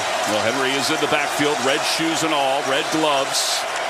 Tennessee with 56 total yards in the second half. 45 came on the first drive. It's first down from the 10-yard line. Dobbs under center. Fakes the handoff from his goal line, looking to his left, rolling to his right. He's in a little bit of trouble. Now he's going to tuck it and run upfield, but he's out of bounds at the 15-yard line. He gained about 5 on that run and brought the clock under 8 minutes. Yeah, he's done a really good job of when he's been forced to run. And these last 2 drives, as they've gone play action, there's absolutely nobody open down the field. And Dobbs has been forced to run around a little bit back there, but able to scramble and pick up 5 yards on a play that had absolutely nothing going for itself. Well, Lewikin made the tackle. It'll be second down and 5. 7:35 to play here in the fourth quarter. 16-13 Tennessee. Titans with the football. Henry in the backfield. Dobbs hands it off to Henry, running left, and he's able to get a couple, but that's it. He's up to the 17-yard line before being tripped up. And he's slow to get up. I think he's all tangled up. Devon Hamilton has played well in the interior of that defensive line, made the tackle. Yeah, what we continue to see is before Derrick Henry can really cross the line of scrimmage, somebody is at his legs, getting him down on the ground, making it extremely tough. This fourth quarter, we're going to need to see something from Joshua Dobbs as this Jaguars defense is tightened up against the run. Third down and 4, 6:50 to play, fourth quarter. Titans need to get to the 20-yard line. Dobbs out of the gun, drops back to pass. Sets up, throws underneath. His pass to Jonathan Ward is complete. He breaks one tackle, and he spins across the numbers to the 20-yard line, and he's really close to a first down. Really good job by Ward right there, coming across on a crossing route and catches the ball short of the first down, and Chad Muma comes up to make the tackle. He's able to spin out of it as he's dragging, holding on to his jersey, Muma is, and still able to spin again and pick up the first down. Really good play and effort by him. They move the chains. The ball is sitting on the 20-yard line. Henry's back in the backfield. Tight end on the right side of the offensive line. In motion is Burks to the far side. They hand it off to Henry, running over the block of his left guard. Runs right into one of the Jags defenders and then plows forward to the 30. He got 10 yards on that one, so he's on the doorstep of 100. And they should move the chains once again. His best run in some time right there. And Derrick Henry is such a load, running into people. Oluwakin just runs over him as one of his offensive linemen is blocking him. As a linebacker, usually you want to be the hammer, not the nail. Right there, Derrick Henry, he was the hammer. By the way, they say it's 9 yards, so it'll be 2nd and 1, just shy of the 30. 5.5 to play, fourth quarter, 16-13 Titans. Woods in motion for the Titans to the line of scrimmage. Off the play fake, Dobbs rolls to his left, looking downfield, throws on the run, passes incomplete. Intended for Burks, broken up by Cisco. It'll be 3rd down and 1. Do you think they felt like they had a gimme down there? Trying to catch him off guard. 2nd and 1. If I'm the Jaguars defense, you're assuming they're going to go right back to Derrick Henry up the middle. So you try to go bootleg, going to the left. Dobbs tries to throw it back across his body. A really good job by Andre Cisco getting his left hand in there as he trails Burks, not allowing the pass to get through. 3rd down and 1. It's an I formation with Henry as the deep man. Dobbs waiting for the football to be placed down. He's under center, and he's going to keep it himself, and they plow him forward. He got some help from the fullback to get across the 30 to the 31. And the Titans are okay if this is a methodical drive because they're leading by 3, and this is going to take it under 5 minutes. This is the plan for them. They don't have this explosive offense that puts a ton of points up on the board. In their 6-game losing streak, they've been at 16 points or under in 5 of those 6 games. So this is they're right at their mark at 16 points. So for them, if we can continue to run the ball, move the chains, and not allow Jacksonville to get the ball back, that'll be a winning recipe for them. Titans are 7-9. If they win this game, they win the AFC South. The Jags 8-8. If they win this game, they win the AFC South. On first down from the 31-yard line, Dobbs hands it off to Henry. Henry running to his right, gets up to the 34-yard line. Oluwakin makes the tackle. Williams is there as well. And the clock will wind under 4 minutes to play when this ball is snapped. It'll be 2nd down and 7. And this fourth quarter is usually where Tennessee starts to wear down the defense as you continue to hand the ball off to Derrick Henry time after time after time. He's such a load. But this Jacksonville defense, this fourth quarter has probably been their best quarter against the run of being able to get back there and stop him and not allowing the big play at all. On the verge of his 34th 100-yard game, he has 99 yards. It's 2nd down from the 34. I formation, Dobbs under center. A receiver to the left. Tight end right, tight end left. They hand it off to Henry, running to his right, cuts back left, and he's stopped at the 35. He gets to 100 yards, but Oluwakin makes the tackle, and it'll be 3rd down. Another opportunity for Joshua Dobbs in that first half. We saw time after time him being able to pick up a 1st down, 3rd down, throwing those quick out routes and getting the ball with bunches and pick plays on the outside. Let's see what they draw right here, if they're able to get the same thing going, a pick play or a bunch to somebody on the outside. Titans are 6 of 15 on 3rd down. It's going to be 3rd down and 5. 3:10 to play, 4th quarter. Haskins checks it in the backfield. Henry's out. 2 receivers left, 2 to the right. Ball spot on the near hash mark. Dobbs takes the snap, drops back to pass. He's hit from behind. The ball is loose, and it's picked up on one hop by Josh Allen, running along the near sideline into the end zone. Touchdown, Jaguars. They take the lead with 2:51 to play here in the 4th quarter. Was his arm moving forward when he was hit? We shall see. That was a close one, and I think the officials do a good job here of letting the play out. Every turnover, every scoring play in the NFL is reviewed. So this will allow them a chance to look at it and see whether Joshua Dobbs' arm was going forward as Rayshawn Jenkins came on the blitz. It's a close one. I don't know if there's going to be enough to overturn this. It looks like Rayshawn Jenkins is able to get to him and hit his arm before the ball is going forward. I don't think he has control over that. Well, they're going to review it. Yep, they're going to review it. Bill Vinovich has got the earpiece in. It is really close. Ruling on the field has been confirmed. Touchdown. Wow.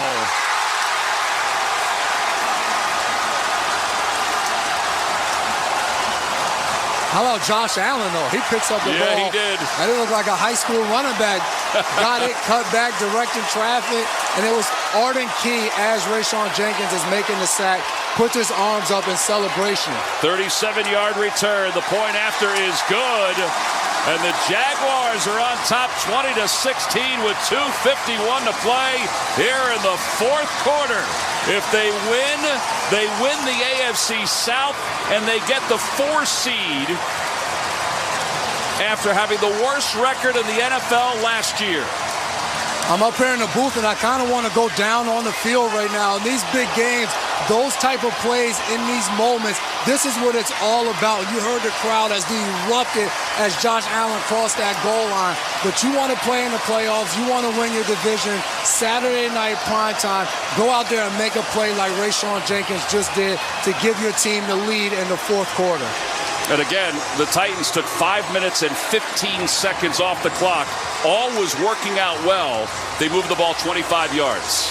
And that's the worst case possible scenario for them, taking time off the clock and then turning it over and giving points to Jacksonville, because this Titans offense isn't one that's going to score quick or get an explosive play down the field. So a very tough spot for them as they're getting the ball back here. Chestnut back deep to receive this kickoff.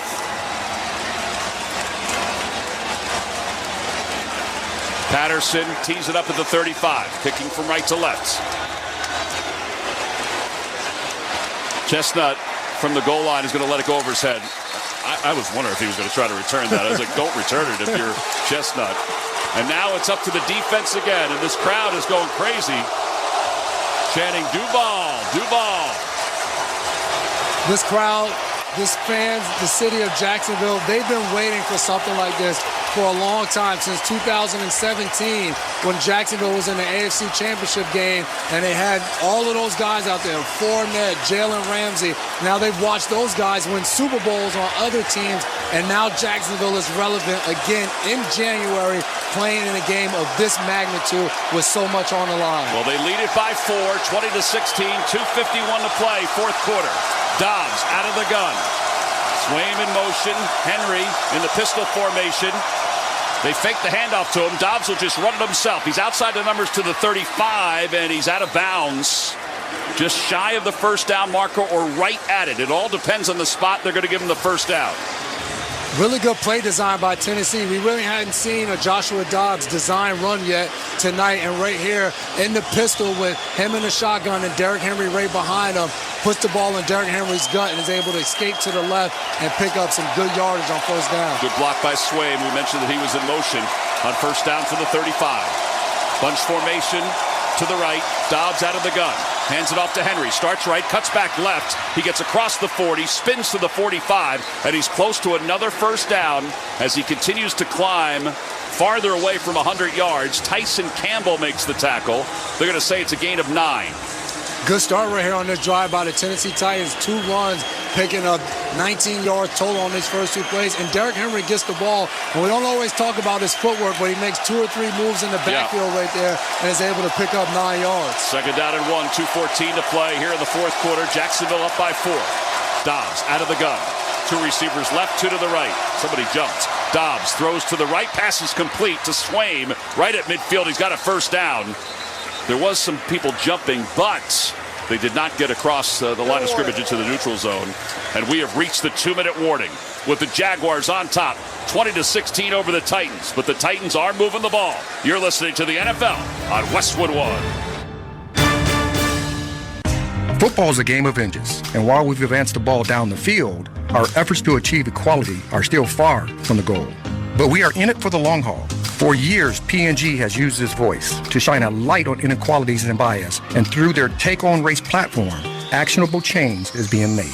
P&G is dedicated to investing in the future of boys and men of color, supporting the success of black women entrepreneurs, funding efforts that will improve the child care industry in the U.S., and much more.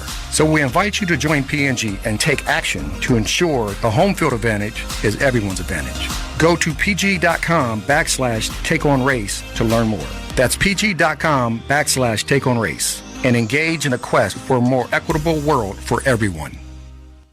Feeling great starts with a great shave, and a great shave starts with Barbasol Shaving Cream. That's Barbasol Shaving Cream, an American classic for over 100 years. You're looking good, America. You're shaving with Barbasol. Barbasol.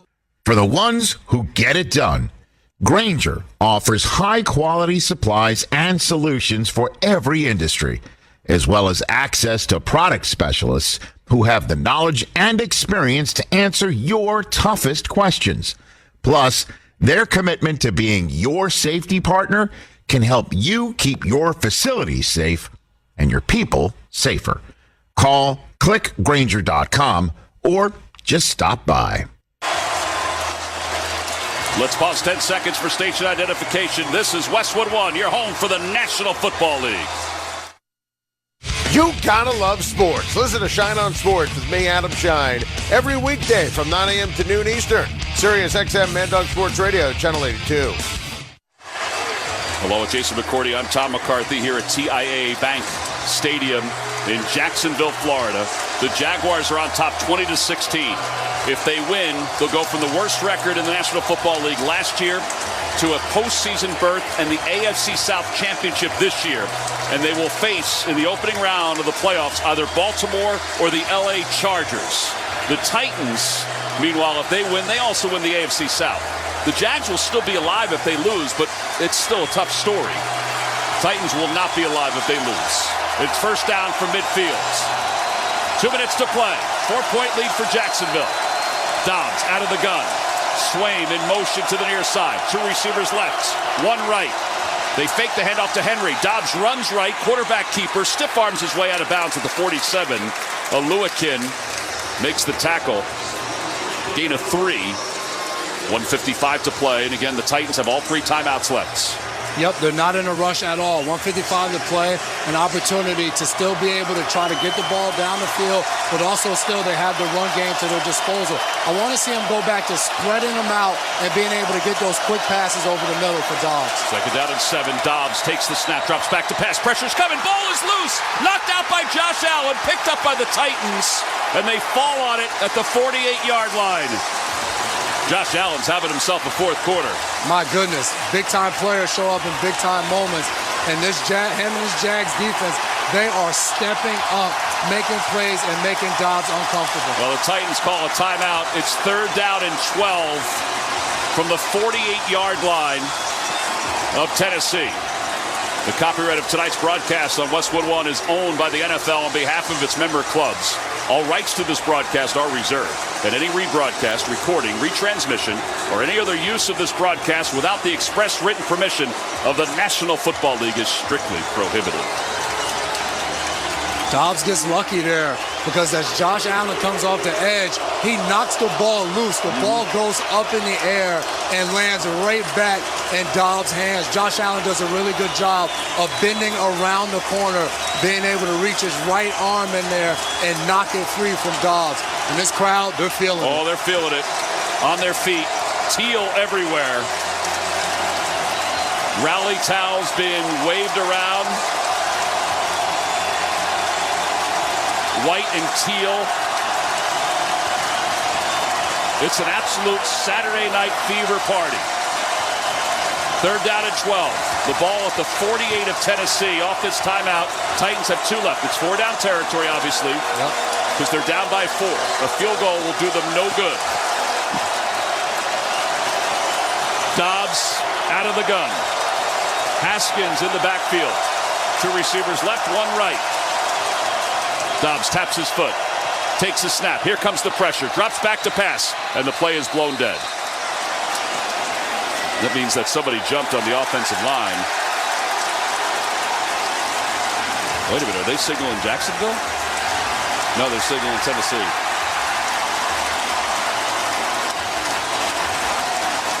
I think Austin Hooper may have moved the tight ends.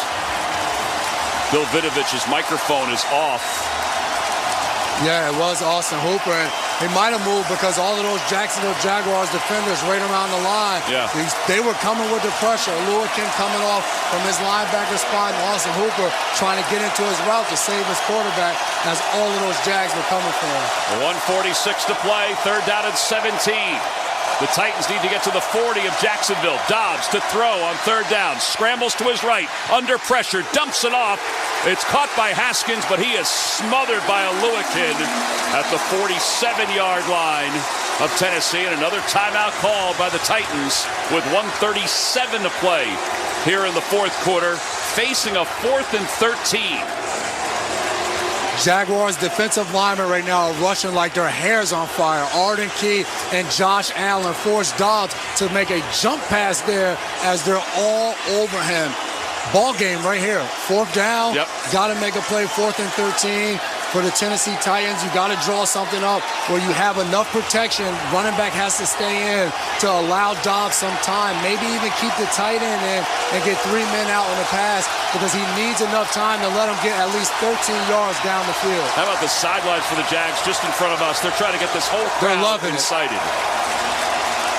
1 timeout left for the Titans. 1:37 to play here in the 4th quarter. Titans break the huddle. Haskins breaks out of the backfield. Henry's on the sidelines, helmet off. On 4th down and 13 from the near hash mark. Moving from left to right. Dobbs takes the snap, drops back to pass, sets up in the pocket, throws underneath to Haskins. He's at midfield, dives forward to the 44. That's going to do it. Lewican makes the tackle 3 yards shy of the 1st down. And the Jaguars will take over on downs with 1:30 to play here in the 4th quarter, leading it by 4. Right there, the Tennessee Titans have Okonkwo and Haskins on the other side, both in those chip positions where they're blocking the defensive ends before they get out and allowing the three guys to get down the field. Dobbs had enough time. Nobody was open down the field. Jags had everybody, 2 or 3 guys around all 3 got receivers in the route. Forced to check it down to Haskins. He had no shot of picking up that first down. All right, so 1 timeout left for the Titans. They can stop the clock one more time. Trevor Lawrence got hit on the backside by Mike McCoy, his quarterback coach, as he ran out. The second-year pro out of Clemson is walking up to the line of scrimmage, ready to step into victory formation. He'll take the snap from the 44. Drop back to pass, hold it for a moment, and then take a knee at the 41 as the clock winds. 124, 123. Mike Vrabel's not going to call a timeout. Jaguars are going to win this season series for the first time since 2006, by the way. But that's like a tertiary storyline to this whole thing. 104, 103, 102. The whole coaching staff is trying to get the crowd up even louder. Play clock is down to 10. They haven't broken the huddle yet. They'll take another knee in just a moment. And Doug Peterson's going to call a timeout with 2 seconds, 1 second on the play clock. And Trevor Lawrence is walking over to the sidelines, putting both of his hands up in the air, waving.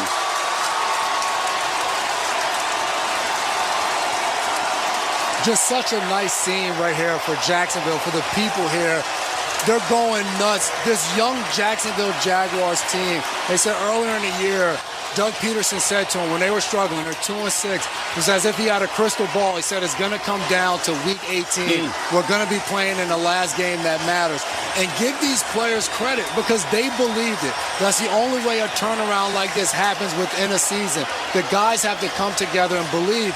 And early on, they were losing so many games that were by 1 score. And some of it is turning the culture and learning how to win. Right. And coming here, hosting a home playoff game in the playoffs is amazing for where they were last year, and just goes to show you how important coaching is and changing the culture within an organization. When we call the timeout, it'll be 2nd and 12, 45 seconds left to play. Still huddled up at the 37-yard line. They break the huddle. Trevor Lawrence leads his team into victory formation. He has a back to his right, a back to his left, and a back behind him. He'll take the snap, backpedals a little bit, takes the knee. 42 seconds, 41 seconds. Tom, that, my friend, is what we call the best formation in football. Pretty incredible. When you can line up and just take a knee and look across the line of scrimmage and know, like, we just beat you and there's nothing you can do about it. It's the best feeling. Just a little bit more sweet when you know you're going to the playoffs next week. Yeah, they're being congratulated by the Tennessee Titans. They don't have to run another play. And now both teams are heading out toward midfield.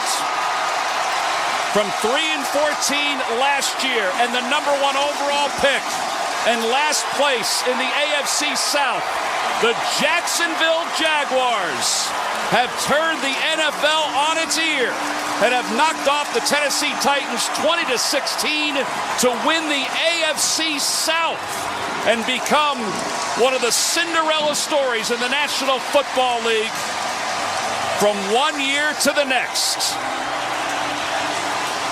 They're congratulating each other on the fields. Titans players are coming over to congratulate the Jaguars players. The Titans season will come to a close with a loss tonight, their 7th consecutive loss. Nobody has left this stadium and everybody's on their feet. The color teal has never celebrated like this, or hasn't in quite a long time. Quite a long time is right, Tom. Pretty amazing. Unbelievable. And on one end, you have Jacksonville, how you've mentioned throughout, from the worst team to now winning your division. And on the other hand, you have the Tennessee Titans, who have now lost 7 games in a row to finish out their season with a ton of question marks going into the offseason for them. Fired their general manager, John Robinson, in the middle of this season. They haven't won since the Thursday night game against the Green Bay Packers. And now they go into an offseason where is Tannehill back next year? Right. Who's the general manager going to do? So many question marks. And you know ownership for them, Amy Adams Strunk, is committed to winning and taking them. And on the other hand, their division rival, the Jacksonville Jaguars, they're ascending upward, and they feel like, hey, we're going to be the king of this division for the future. And this was a big win sweeping the Titans this season. And they're going to host a playoff game as the AFC South champions. They'll take on either the Ravens or the Chargers next week, either Saturday, Sunday, or Monday. We won't know that until after the schedule is complete tomorrow. But a rather incredible turn of events, and a lot of credit goes to Doug Peterson, who won a Super Bowl with the Philadelphia Eagles and somehow lost that job despite having so much success. Gets the job here in Jacksonville and makes Trevor Lawrence, who was the #1 overall pick last year, makes him into, honestly, a big-time NFL quarterback. Yes, a big-time NFL quarterback, because now we're talking about Trevor Lawrence as he continues to ascend upward. And this AFC, where it's loaded with quarterback talent, he soon is going to be in the conversations with the likes of the Mahomes, the Josh Allens, the Herberts, all of these guys who have been able to make plays. And now it comes down to next week. To become one of the elite quarterbacks is making plays and winning these games like he did tonight. And then it's getting to the postseason and putting on a performance to help your team be able to win. Well, the Jaguars win it by a final score of 20-16, and Josh Allen is a big reason why he scored the touchdown that gave the Jags the lead. Josh, Tom McCarthy, New Jersey born, Jason McCourty, Jersey strong. Jersey. Talking to you from New Jersey. What a moment for you, but also for this entire city. Hey, man, we needed to make some plays. This everybody? Man, they couldn't hear me. But, man, I just wanted to make a play for my team, man. We knew we was going to win this game. Like, we just knew we was going to win this game. But we had to go make it happen. Offense wasn't going as well as we want. But we got some dogs. And that's the type of game that's going to be. We can win in any situation. We done showed it. We done played it. And we just ready to go get the next one. I love it, Josh. Jason McCourty here. And you said it. You guys have some dogs on defense. What did you guys do in the second half to shut Derrick Henry down be able to get the lead? Man, we played our football. We stayed consistent. We knew what they was going to do. We just had to nut up. And we nutted up, and we made the plays that we needed to make. Pressure, stop the run, pressure the quarterback, create takeaways. That's how we're going to win. And that's how we just won. I got to the next one. I got to ask you, as a player, there's so many great moments in a game. What were your eyes like when that ball was bouncing your way before you ran into the end zone? Go score. Yeah. My team need me, man. Let's go score. Ray made a hell of a play. Second quarterback, I just did my part. When you be in the right spot, when you do your job, good things happen. When you work hard, good things come to you, man. I've been working my ass off. We all been working our ass off, man. That good thing gonna come to us, man. We going to the top with this. That's how it works. Now, Josh, you've been here. You were drafted here. Yeah. And you've been through some seasons last year, obviously a rough one. What does this win mean to Duval in the city of Jacksonville? Man, we here. We here. We're not going nowhere anytime soon, man. We're going to make this happen. We're going to continue to go. We're going to continue to go far. Wait, hold on. Is this loud? Yeah, this is live. Duval! I love it. Come on, man. Hey, on to the next one. Hey, are you excited to kick back and watch Baltimore and San Diego, or Baltimore and Los Angeles tomorrow to see who you're going to play next week? Hey, whoever come on the schedule, come on the schedule. I'm going to spend time with my family. Nice. We ready for whatever. We're ready for whatever, man. We're ready for the next opponent. We're going to prepare the way we should. We're going to prepare. We're going to practice the way we practice. And we're going to continue to go up. We're ready for whatever. We're ready for whatever, man. We're ready for the next opponent. We're going to prepare the way we should. We're going to prepare. We're going to practice the way we practice. And we're going to continue to go up. Josh, congratulations. Thank you. Good luck in the playoffs. Thank you. Congrats, man. I'm still mad you didn't go to Rutgers, but congratulations. They didn't offer me. I know it. Come on. Thanks, Josh. We appreciate it. Josh Allen is our guest, and what an amazing moment when he was able to return that fumble 37 yards for the score. All right, it's time to select the Wendy's player of the game.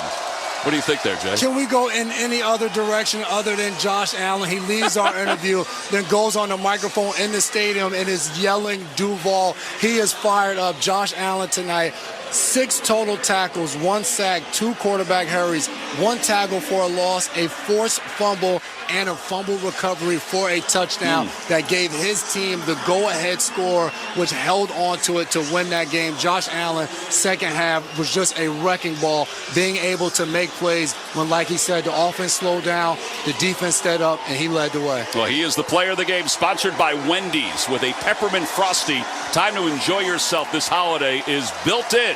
They're so rich and creamy. They're basically made for relaxing. So when it's Frosty time, choose wisely. Choose Wendy's. You know, it was kind of a tale of 2 different halves personality-wise. First half was really about offense. It really was for both teams. Yep. Second half was more about the Jags' defense that eventually led to this victory. Yeah, and both defenses, they both did a really good job in the second half. The Tennessee Titans not allowing Trevor Lawrence and that offense to really do anything outside of the opening drive of the second half. But it was the Jacksonville Jaguars defense who were able to make plays. When you're able to force a fumble and be able to pick it up and score and then get an interception by Tyson Campbell, those were the plays that helped determine the outcome that led to points for Jacksonville. Well, this is the end of tonight's festivities here in Jacksonville, but we got a whole lot more coming up. The final score, it's Jacksonville 20, the Titans 16. The Jags are the AFC South champions. When we return, Scott Graham rejoins us from our Progressive Insurance Studios with the postgame report. Drivers who switch and save with Progressive save nearly $700 on average. Call or click today. You're listening to the NFL on Westwood One. This is it. The putt to win the tournament. If you sink it, the championship is yours. But on your backswing, your hat falls over your eyes. Is this how you're running your business? Poor visibility because you're relying on spreadsheets and outdated finance software? To see the full picture, you need to upgrade to NetSuite by Oracle. NetSuite is the #1 cloud financial system to power your growth. With visibility and control of your financials, inventory, HR, planning, budgeting, and more. NetSuite is everything you need to grow all in one place. With NetSuite, you can automate your processes and close your books in no time while staying well ahead of your competition. 93% of surveyed businesses increase their visibility and control after upgrading to NetSuite. Over 32,000 businesses already use NetSuite. For the new year, NetSuite is a new financing program for those ready to upgrade at netsuite.com/touchdown. Head to netsuite.com/touchdown for this special one-of-a-kind financing offer on the #1 financial system for growing businesses. netsuite.com/touchdown. Scott Graham from our Westwood One studios following game number 2 of our special Week 18 Saturday doubleheader. But this one was even more special because this was a divisional championship game. Tennessee Titans going up against the Jacksonville Jaguars. The winner takes the AFC South title. Never looked like it could have gotten to this point some time ago when Tennessee was 7-3 and Jacksonville was 3-7. But that's when the entire fortune of the season turned around. Jacksonville with an opportunity on their home field and an awful lot of people wearing teal in the stands to figure out a way to walk out with a win and make it back to the playoffs for the first time since 2017. However, the Tennessee Titans, who had lost 6 in a row, came into this ball game with a plan in place. They were going to play keep away. They were going to get a lot of time off that clock, keep possession of the football, keep it out of the hands of the Jaguars, and play stout defense. That absolutely worked for them for most of the first half of this game. They drew first blood at the end of a 17-play, almost 10-minute drive with a 51-yard field goal from Randy Bullock late in the first quarter to take a 3-0 lead. Next time they got the football back again, they had an opportunity once again to see if they could kill more time and kill more clock. And then at the midway point of the second quarter, they took over in their own end, this time moving the ball downfield with a little bit more than a field goal in mind. First down to the 21-yard line, 3-0 Titans, but they're moving the ball off the turnover, offset I formation. Dobbs off the play fake, throws to his left. He's got his tight end, Okonkwo. He makes the catch on the left side, inside the pylon. Touchdown, Tennessee. With 5:32 to play in the first half, a 21-yard lofting football from Joshua Dobbs. It was thrown beautifully. Okonkwo brought it in. The extra point was good, so with just over 5.5 left to go in the first half of play, this was a 10-0 ball game. And remember, Jacksonville hadn't done a whole lot offensively to this point, but the ensuing kickoff was returned to the 50-yard line. That gave them a shorter field to work with, and it appeared that Trevor Lawrence and company were starting to get into a rhythm late in the first half. It took them only 6 plays to cover that 50 yards. First down just outside the 25, middle of the field. In motion is Manhertz, the tight end. He lines up on the right side. Off the play fake. Lawrence sets up in the pocket. Looks left. Lofts it to the left. Has Christian Kirk wide open. Touchdown Jaguars. 26 yards. Lawrence to Kirk. And the Jags are on the board with 2:36 to play in the first half. Extra point was good. It was a 10-7 ball game, but the scoring wasn't done for that first half. Tennessee got the ball back, drove down the field, and Bullock hit a 39-yard field goal as time expired in the half to make it a 13-7 lead for the Tennessee Titans. In that first half, almost 18 minutes time of possession for the Tennessee Titans, just 12 for the Jacksonville Jaguars. And that's how Tennessee was going to have to play out the remainder of this game. They almost got it done. The third quarter and early fourth turned into a field goal competition. Riley Patterson hitting on a 26-yarder. Bullock answered with a 41-yarder. And then early in the fourth, Patterson hitting from 36 yards out. But the Jacksonville offense was frustrated by a stout Titans defense that was making Lawrence uncomfortable in the pocket, putting a lot of pressure on him in this ball game. As it turned out, the last opportunity for Tennessee to potentially put this ball game away was when they took over deep in their own end. Now, there was plenty of time left to go. They were running a 4-minute drill when there was a little bit more than 6 minutes left to go on the clock. What they did was kill almost 5 full minutes of time off the clock by gaining only 25 yards, but they were grinding it out. We were at the 3-minute mark left in the ball game, and Tennessee still had the ball, playing keep away from Jacksonville. They decided to go to the air to see if they could convert, and that turned into the Wrangler Jeans highlight of the game. Dobbs takes the snap, drops back to pass. He's hit from behind. The ball is loose, and it's picked up on one hop by Josh Allen, running along the near sideline into the end zone. Touchdown, Jaguars. They take the lead with 2:51 to play here in the fourth quarter. Was his arm moving forward when he was hit? We shall see. We did see. It came back very quickly, and it was called a touchdown. Take a look at the replay when you get an opportunity to see it. It was very, very close. It's the highlight of the game, sponsored by Wrangler. Wrangler has you covered this winter. Shop Wrangler.com for the best in Sherpa-lined jackets, warm flannel, and durable, stylish jeans. Wrangler, for the ride of life. The extra point was good, so it was a 4-point ball game now with under 3 minutes left to go in the game. And Tennessee, which had not moved the ball downfield all that effectively throughout the course of the second half, had to figure out a way to get it downfield. And they couldn't just settle for a field goal. They were going to need a touchdown. They did it running the football. Derrick Henry crossing the 100-yard mark, and Joshua Dobbs was carrying the ball on this drive as well. However, even though they sidestepped another fumble by Dobbs as he was hit by Allen, the ball bounced right back into his lap. It came down to a fourth down play when the Titans had absolutely no choice but to go for it. On fourth down and 13 from the near hash mark.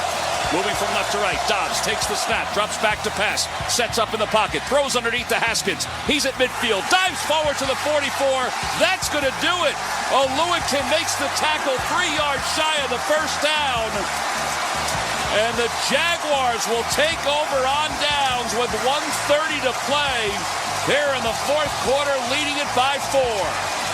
That was basically your ball game. Tennessee only had one timeout. They elected not to use it after Jacksonville started to kneel on the ball in victory formation, and all that was left in Duval was a celebration. They don't have to run another play, and now both teams are heading out toward midfield. From 3-14 last year and the number 1 overall pick and last place in the AFC South, the Jacksonville Jaguars have turned the NFL on its ear and have knocked off the Tennessee Titans 20-16 to win the AFC South and become one of the Cinderella stories in the National Football League from one year to the next. Doug Peterson's first year as a head coach, Jacksonville 9-8. They are AFC South champions. They are the 4 seed. They will take on either Baltimore or the LA Chargers next week, right back in that same building. For more on tonight's game, let's head back to the TIAA Bank Stadium and rejoin Tom McCarthy and Jason McCourty. Guys? All right, Scott, thank you very much. There's still some semblance of this crowd left, and a lot of people are still dancing around, and there's nobody left on the field player-wise, but they're celebrating, and it was a sellout, so they're waiting for traffic to kind of to leave this area. But they're going to be celebrating for a week because they're going to be hosting a playoff game next week after winning the AFC South. It was pretty stunning tonight, and this has been a stunning season for the Jags. Yes, it has, and this game came down to the fourth quarter. Yeah. And amazing. We're watching that drive by the Tennessee Titans, and they're in the 4-minute drill where you're just trying to run timeout, and it looks like it's flowing that good. And the split second, you go from a 4-minute drive to a 2-minute drive trying to win the game. Jacksonville comes up big and has a huge win down here for Duval County and all the people of Jacksonville. An exciting atmosphere to be in. And like you said, they're hosting a playoff game next week. Pretty amazing. And as Scott said, they'll either face the LA Chargers or the Baltimore Ravens. Tomorrow will decide that. Let's check some more of the final stats sponsored by Indeed. Hiring is personal, but don't do it alone. With Indeed's end-to-end hiring solution, you can attract, interview, and hire candidates, all from one place. Visit Indeed.com/credit. All right, let's begin with the Titans. Derrick Henry finished 30 carries. You said they had to have 30 carries, right? 30 carries and 109 yards, but he was on the sidelines on that last drive because they were looking to throw the ball more than run the ball. He finishes the season with 1,538 yards, becoming the 12th player in NFL history to have 3 or more 1,500-yard rushing seasons. Pretty impressive year for Henry, considering he missed one game. That was last week. Dobbs, 20 of 29, 179 yards, a touchdown and interception. Not as great in the second half as he was in the first half. Meanwhile, for the Jaguars, Trevor Lawrence, 20 of 32, 212 yards and a touchdown. Etienne, 7 carries, 17 yards. Christian Kirk, 6 catches for 99 yards for the Jags and a touchdown. So they did enough. They relied on their defense, as Josh Allen said, to win this ballgame, particularly in the second half. Yep, tale of two halves. The offense comes out in the first half. They punt in the first possession of the game, and then really don't punt for the rest of the half of being able to drive and make plays. And in the first half, other than the trick play that went awry, they were moving the ball really well. But, hey, it's a team effort. In the second half, the defense took the reins and said, hey, don't worry about it, fellas. We got you. We'll lead the way.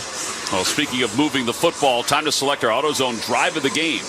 All right, so what do you think? Yeah, it came towards the end of the first half. The Tennessee Titans, they come out, they kick a field goal. Then next thing you know, they put 7 points on the board with a pass to Okonkwo in the end zone, and the Jags are down 10-0. The ensuing kickoff, our guy Jamal Agnew takes the ball out of the end zone, returns it 55 yards right to midfield, and then Jacksonville and their offense does the rest. 6 plays, 50 yards. The drive is 2 minutes and 56 seconds, and it ends with a play-action Trevor Lawrence 25-yard touchdown pass to Christian Kirk, throwing from the right side all the way across to the left on a beautiful pass. Well, that's the drive of the game, sponsored by AutoZone. Free battery testing, free battery charging, and replacement batteries that fit your needs. That's what makes AutoZone America's #1 battery destination. Get in the zone.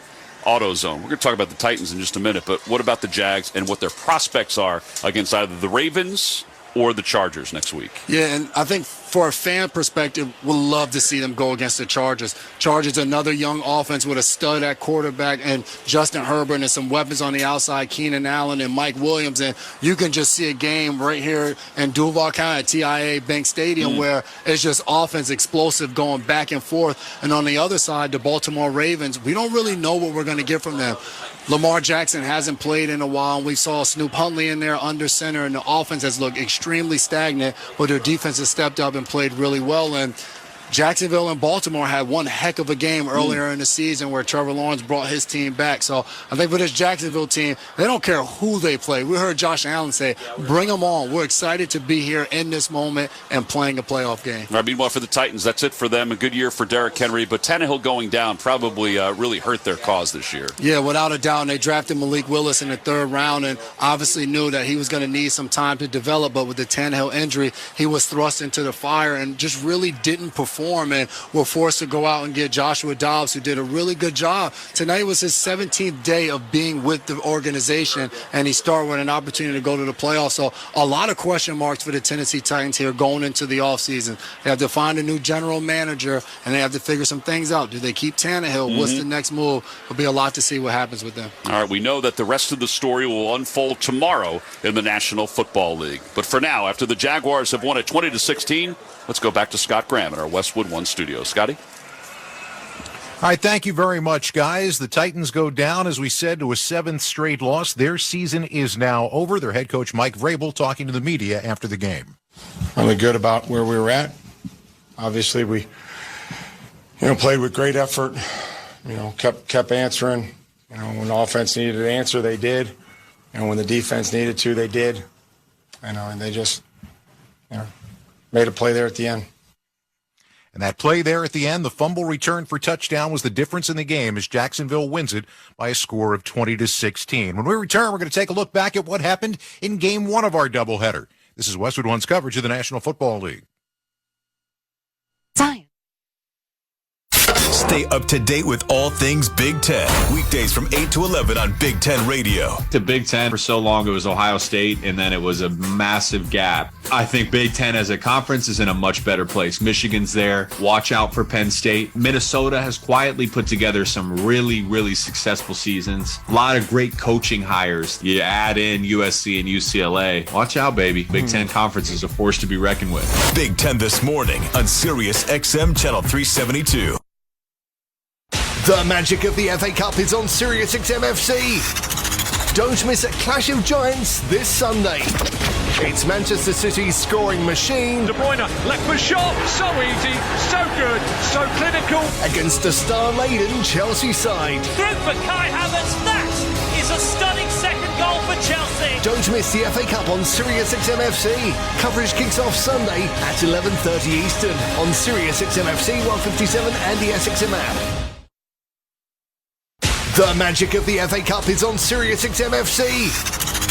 Don't miss a clash of giants tomorrow. It's Manchester City's scoring machine. De Bruyne, left foot shot, so easy, so good, so clinical. Against a star-laden Chelsea side. Through for Kai Havertz, that is a stunning second goal for Chelsea. Don't miss the FA Cup on Sirius XM FC. Coverage kicks off tomorrow at 11:30 Eastern on Sirius XM FC 157 and the SXM app. Get the VIP treatment. With the SiriusXM Platinum VIP plan, you get everything you love about SiriusXM on up to 2 radios and 2 SXM app logins for one great price. Enjoy opportunities for exclusive experiences, dedicated customer care, and access to Stitcher Premium Podcasts. It's all included with your Platinum VIP subscription. Call 855-268-1820 and become a VIP. Offer details apply. Not available in Canada. Looking for a career path with flexibility, great pay, and benefits? Go to progressive.com/careers and apply online today. Bundle today at progressive.com. Jacksonville Jaguars are champions of the AFC South, beat the Tennessee Titans in Game 2 of our doubleheader, 20-16 the final. In Game 1, it was the Kansas City Chiefs trying to wrap up the number 1 overall seed in the AFC. Taking on their longtime rivals, the Las Vegas Raiders, who really had nothing left to play for with a 6-10 record except to try to play the role of spoiler today at home at Allegiant Stadium. The only thing that got spoiled in this one was the Raiders' ability to stop the Chiefs, especially early in this game. In fact, on the very first drive, Kansas City, well, they made their intentions pretty clear. Play action fake. Mahomes back in the pocket, wants the deep ball, airs it out, far left sideline, caught at the 30, into the 20, and finally towards the pylon and out of bounds. Justin Watson came in motion far side left. Nobody picked him up down the sideline. He was wide open. Big pass by Mahomes. 66 yards. Amik Robertson finally on the stop. Bill Rosinski, the call right here on Westwood One. You ready for this one? That was his only catch of the day. You ready for this one? His 67 yards was the leading total for Kansas City receivers today. Wow. It didn't go well for Kansas City. No, you're wrong about that because they've got themselves a magician for a quarterback who paid off that opening drive. How about 3 tight ends wide left? McKinnon, the running back. Just outside the 2, 3rd and goal, Kansas City. Mahomes back in the pocket, scrambling far side left. He's still got it at the 5, shovels it forward, touchdown to McKinnon. And he made it look easy. A typical Mahomes pass, a shovel forward with the right hand. Nobody on McKinnon. Touchdown, Kansas City. That was the opening score of the game for the Chiefs. The extra point was good. They had themselves a 7-0 lead. The Raiders had a couple of very long drives in the first half. One of them resulted in a Daniel Carlson field goal. The other resulted, and this is a 9-minute drive we're talking about here, in nothing. Meantime, Kansas City had a 2-yard touchdown run from Ronald Jones early in the second quarter, and then late in the second quarter, they were knocking at the door for a possible score that was going to grab control of this game in its entirety. On the first play that they tried, they did a ring around a rosy huddle. Scott, what do you mean by that? I've never heard that before. No, because we've never seen it before. We had 11 guys in a huddle walking around in a circle. Then they broke. McKinnon took the snap, flipped to Mahomes on the right side, who threw to Tony, who went in for a touchdown. However, there was a penalty called, and all of that was for naught. The look on Andy Reid's face on the sideline was priceless. It was also priceless because he knew that sooner or later they would get in. As it turned out, at the end of this 98-yard drive, it was sooner. So the ball's back at the 11. It's 2nd down and 5. Here's another end around to Tony. Breaks the tackle 10, 5. And did he get the pylon? Yes. Touchdown, Chiefs. Kadarius Toney on the sweep around, came in motion from the far right side, and once again able to shake off the initial tackle, takes it in the end zone, 11-yard touchdown, and the Chiefs are up 20-3. It was 24-3 at halftime in this ball game, and for all intents and purposes, that was your ball game. The Raiders were going to struggle all day to get into the end zone. Kansas City was up by a score of 24-6 early in the fourth quarter when they put together another drive, a quick one, 7 plays and 62 yards, with a lot of it happening on the ground, and they put a capper on this one. 3rd down and goal, just inside the 1. McKinnon will go in motion right.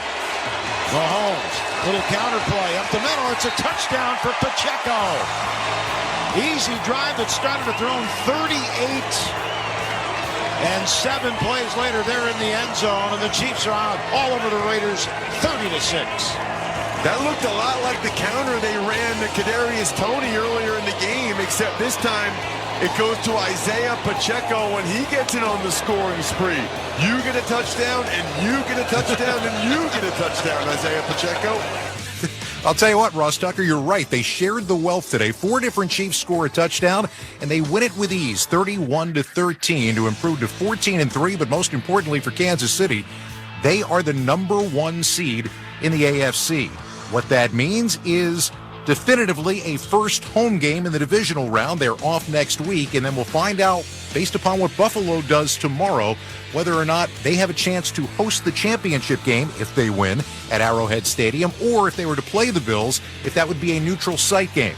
That's to be determined for tomorrow. For today, it was Patrick Mahomes throwing for 202 yards, running for 29 more yards, setting a new NFL record for total yards in the season, breaking the record that had been held by Drew Brees, and afterwards talking about just a tremendous winding journey that ended where he and everybody else thought that it might. I mean, it starts with the organization and the coaches. I mean, they've set a culture here that, it was started before I was even here. And so you get a lot of guys in here that learn how we do things. We have a lot of veterans on our team. And when you bring in new guys, you just show them by the way you act. And luckily for us, Brett Veach and Coach Reed brought in a lot of guys that were ready to work and wanted to get out there as quickly as possible. And I think you've seen as the season's gone on, those rookies are getting better. And then the veterans are starting to hit the right moment going into the playoffs. It's come to be what they have expected in Kansas City. Here's 2 nevers for you. Patrick Mahomes has never lost a road divisional game. And Patrick Mahomes has never played a playoff, not Super Bowl, never played a playoff game that has not been in Arrowhead Stadium. We'll find out how this one plays out as we move on into the postseason, but Kansas City is the number 1 overall seed. For the Raiders, disappointing season ends at 6-11. Josh McDaniels, their head coach, says it's a season they can learn from. You win in this league when you earn it, and that's through performance and work. And so, we all can do something better. What some of us maybe more than others. And so I'll start with myself and our staff and try to do everything we can do better as we go into the off season and next year. And Same thing with how we play. All of this, and we still have a whole slew of games in Sunday Night Football for a playoff spot tomorrow night. Week 18 is turning out to be a lot of fun. Once again, the final score of that ball game, Kansas City 31, the Raiders 13. And from Game 2, the Jacksonville Jaguars are champions of the AFC South. They knocked off the Tennessee Titans 20-16. We're going to wrap things up when we return. You're listening to the NFL on Westwood One.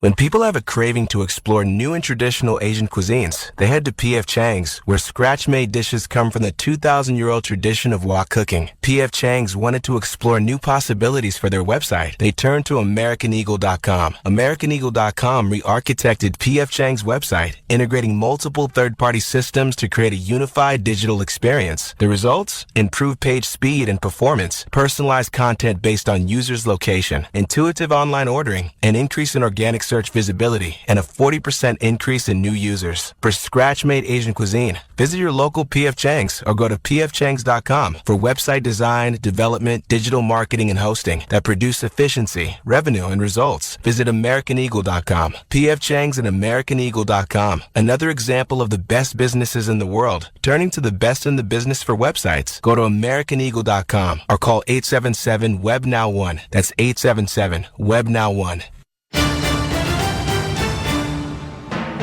Final score, Jacksonville 20, Tennessee 16. You've been listening to the NFL on Westwood One.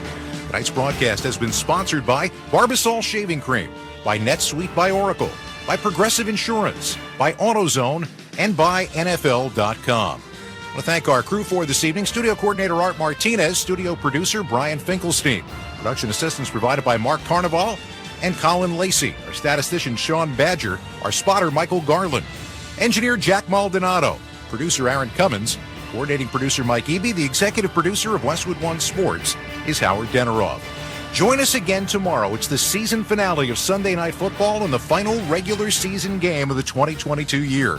When the Green Bay Packers host the Detroit Lions, Ryan Radke and Mike Golick have all the excitement from Lambeau Field. Our coverage begins at 7:30 p.m. Eastern Time. And of course, Westwood One is the only place for exclusive audio coverage of every NFL postseason game. From the wild card round all the way to Super Bowl 57 in Arizona, the NFL playoffs are on Westwood One. You can catch all those games right here on many of these same stations on the NFL app or streamed live for free on our website, westwoodonesports.com. Once again, our final score from Jacksonville, the Jaguars 20, the Tennessee Titans 16. The Jags are AFC South champions. And earlier today, Kansas City 31, Las Vegas 13. The Chiefs are the number 1 seed in the AFC. Now, for Tom McCarthy and Jason McCourty, I'm Scott Graham. Thanks for joining us. You've been listening to the NFL on Westwood One.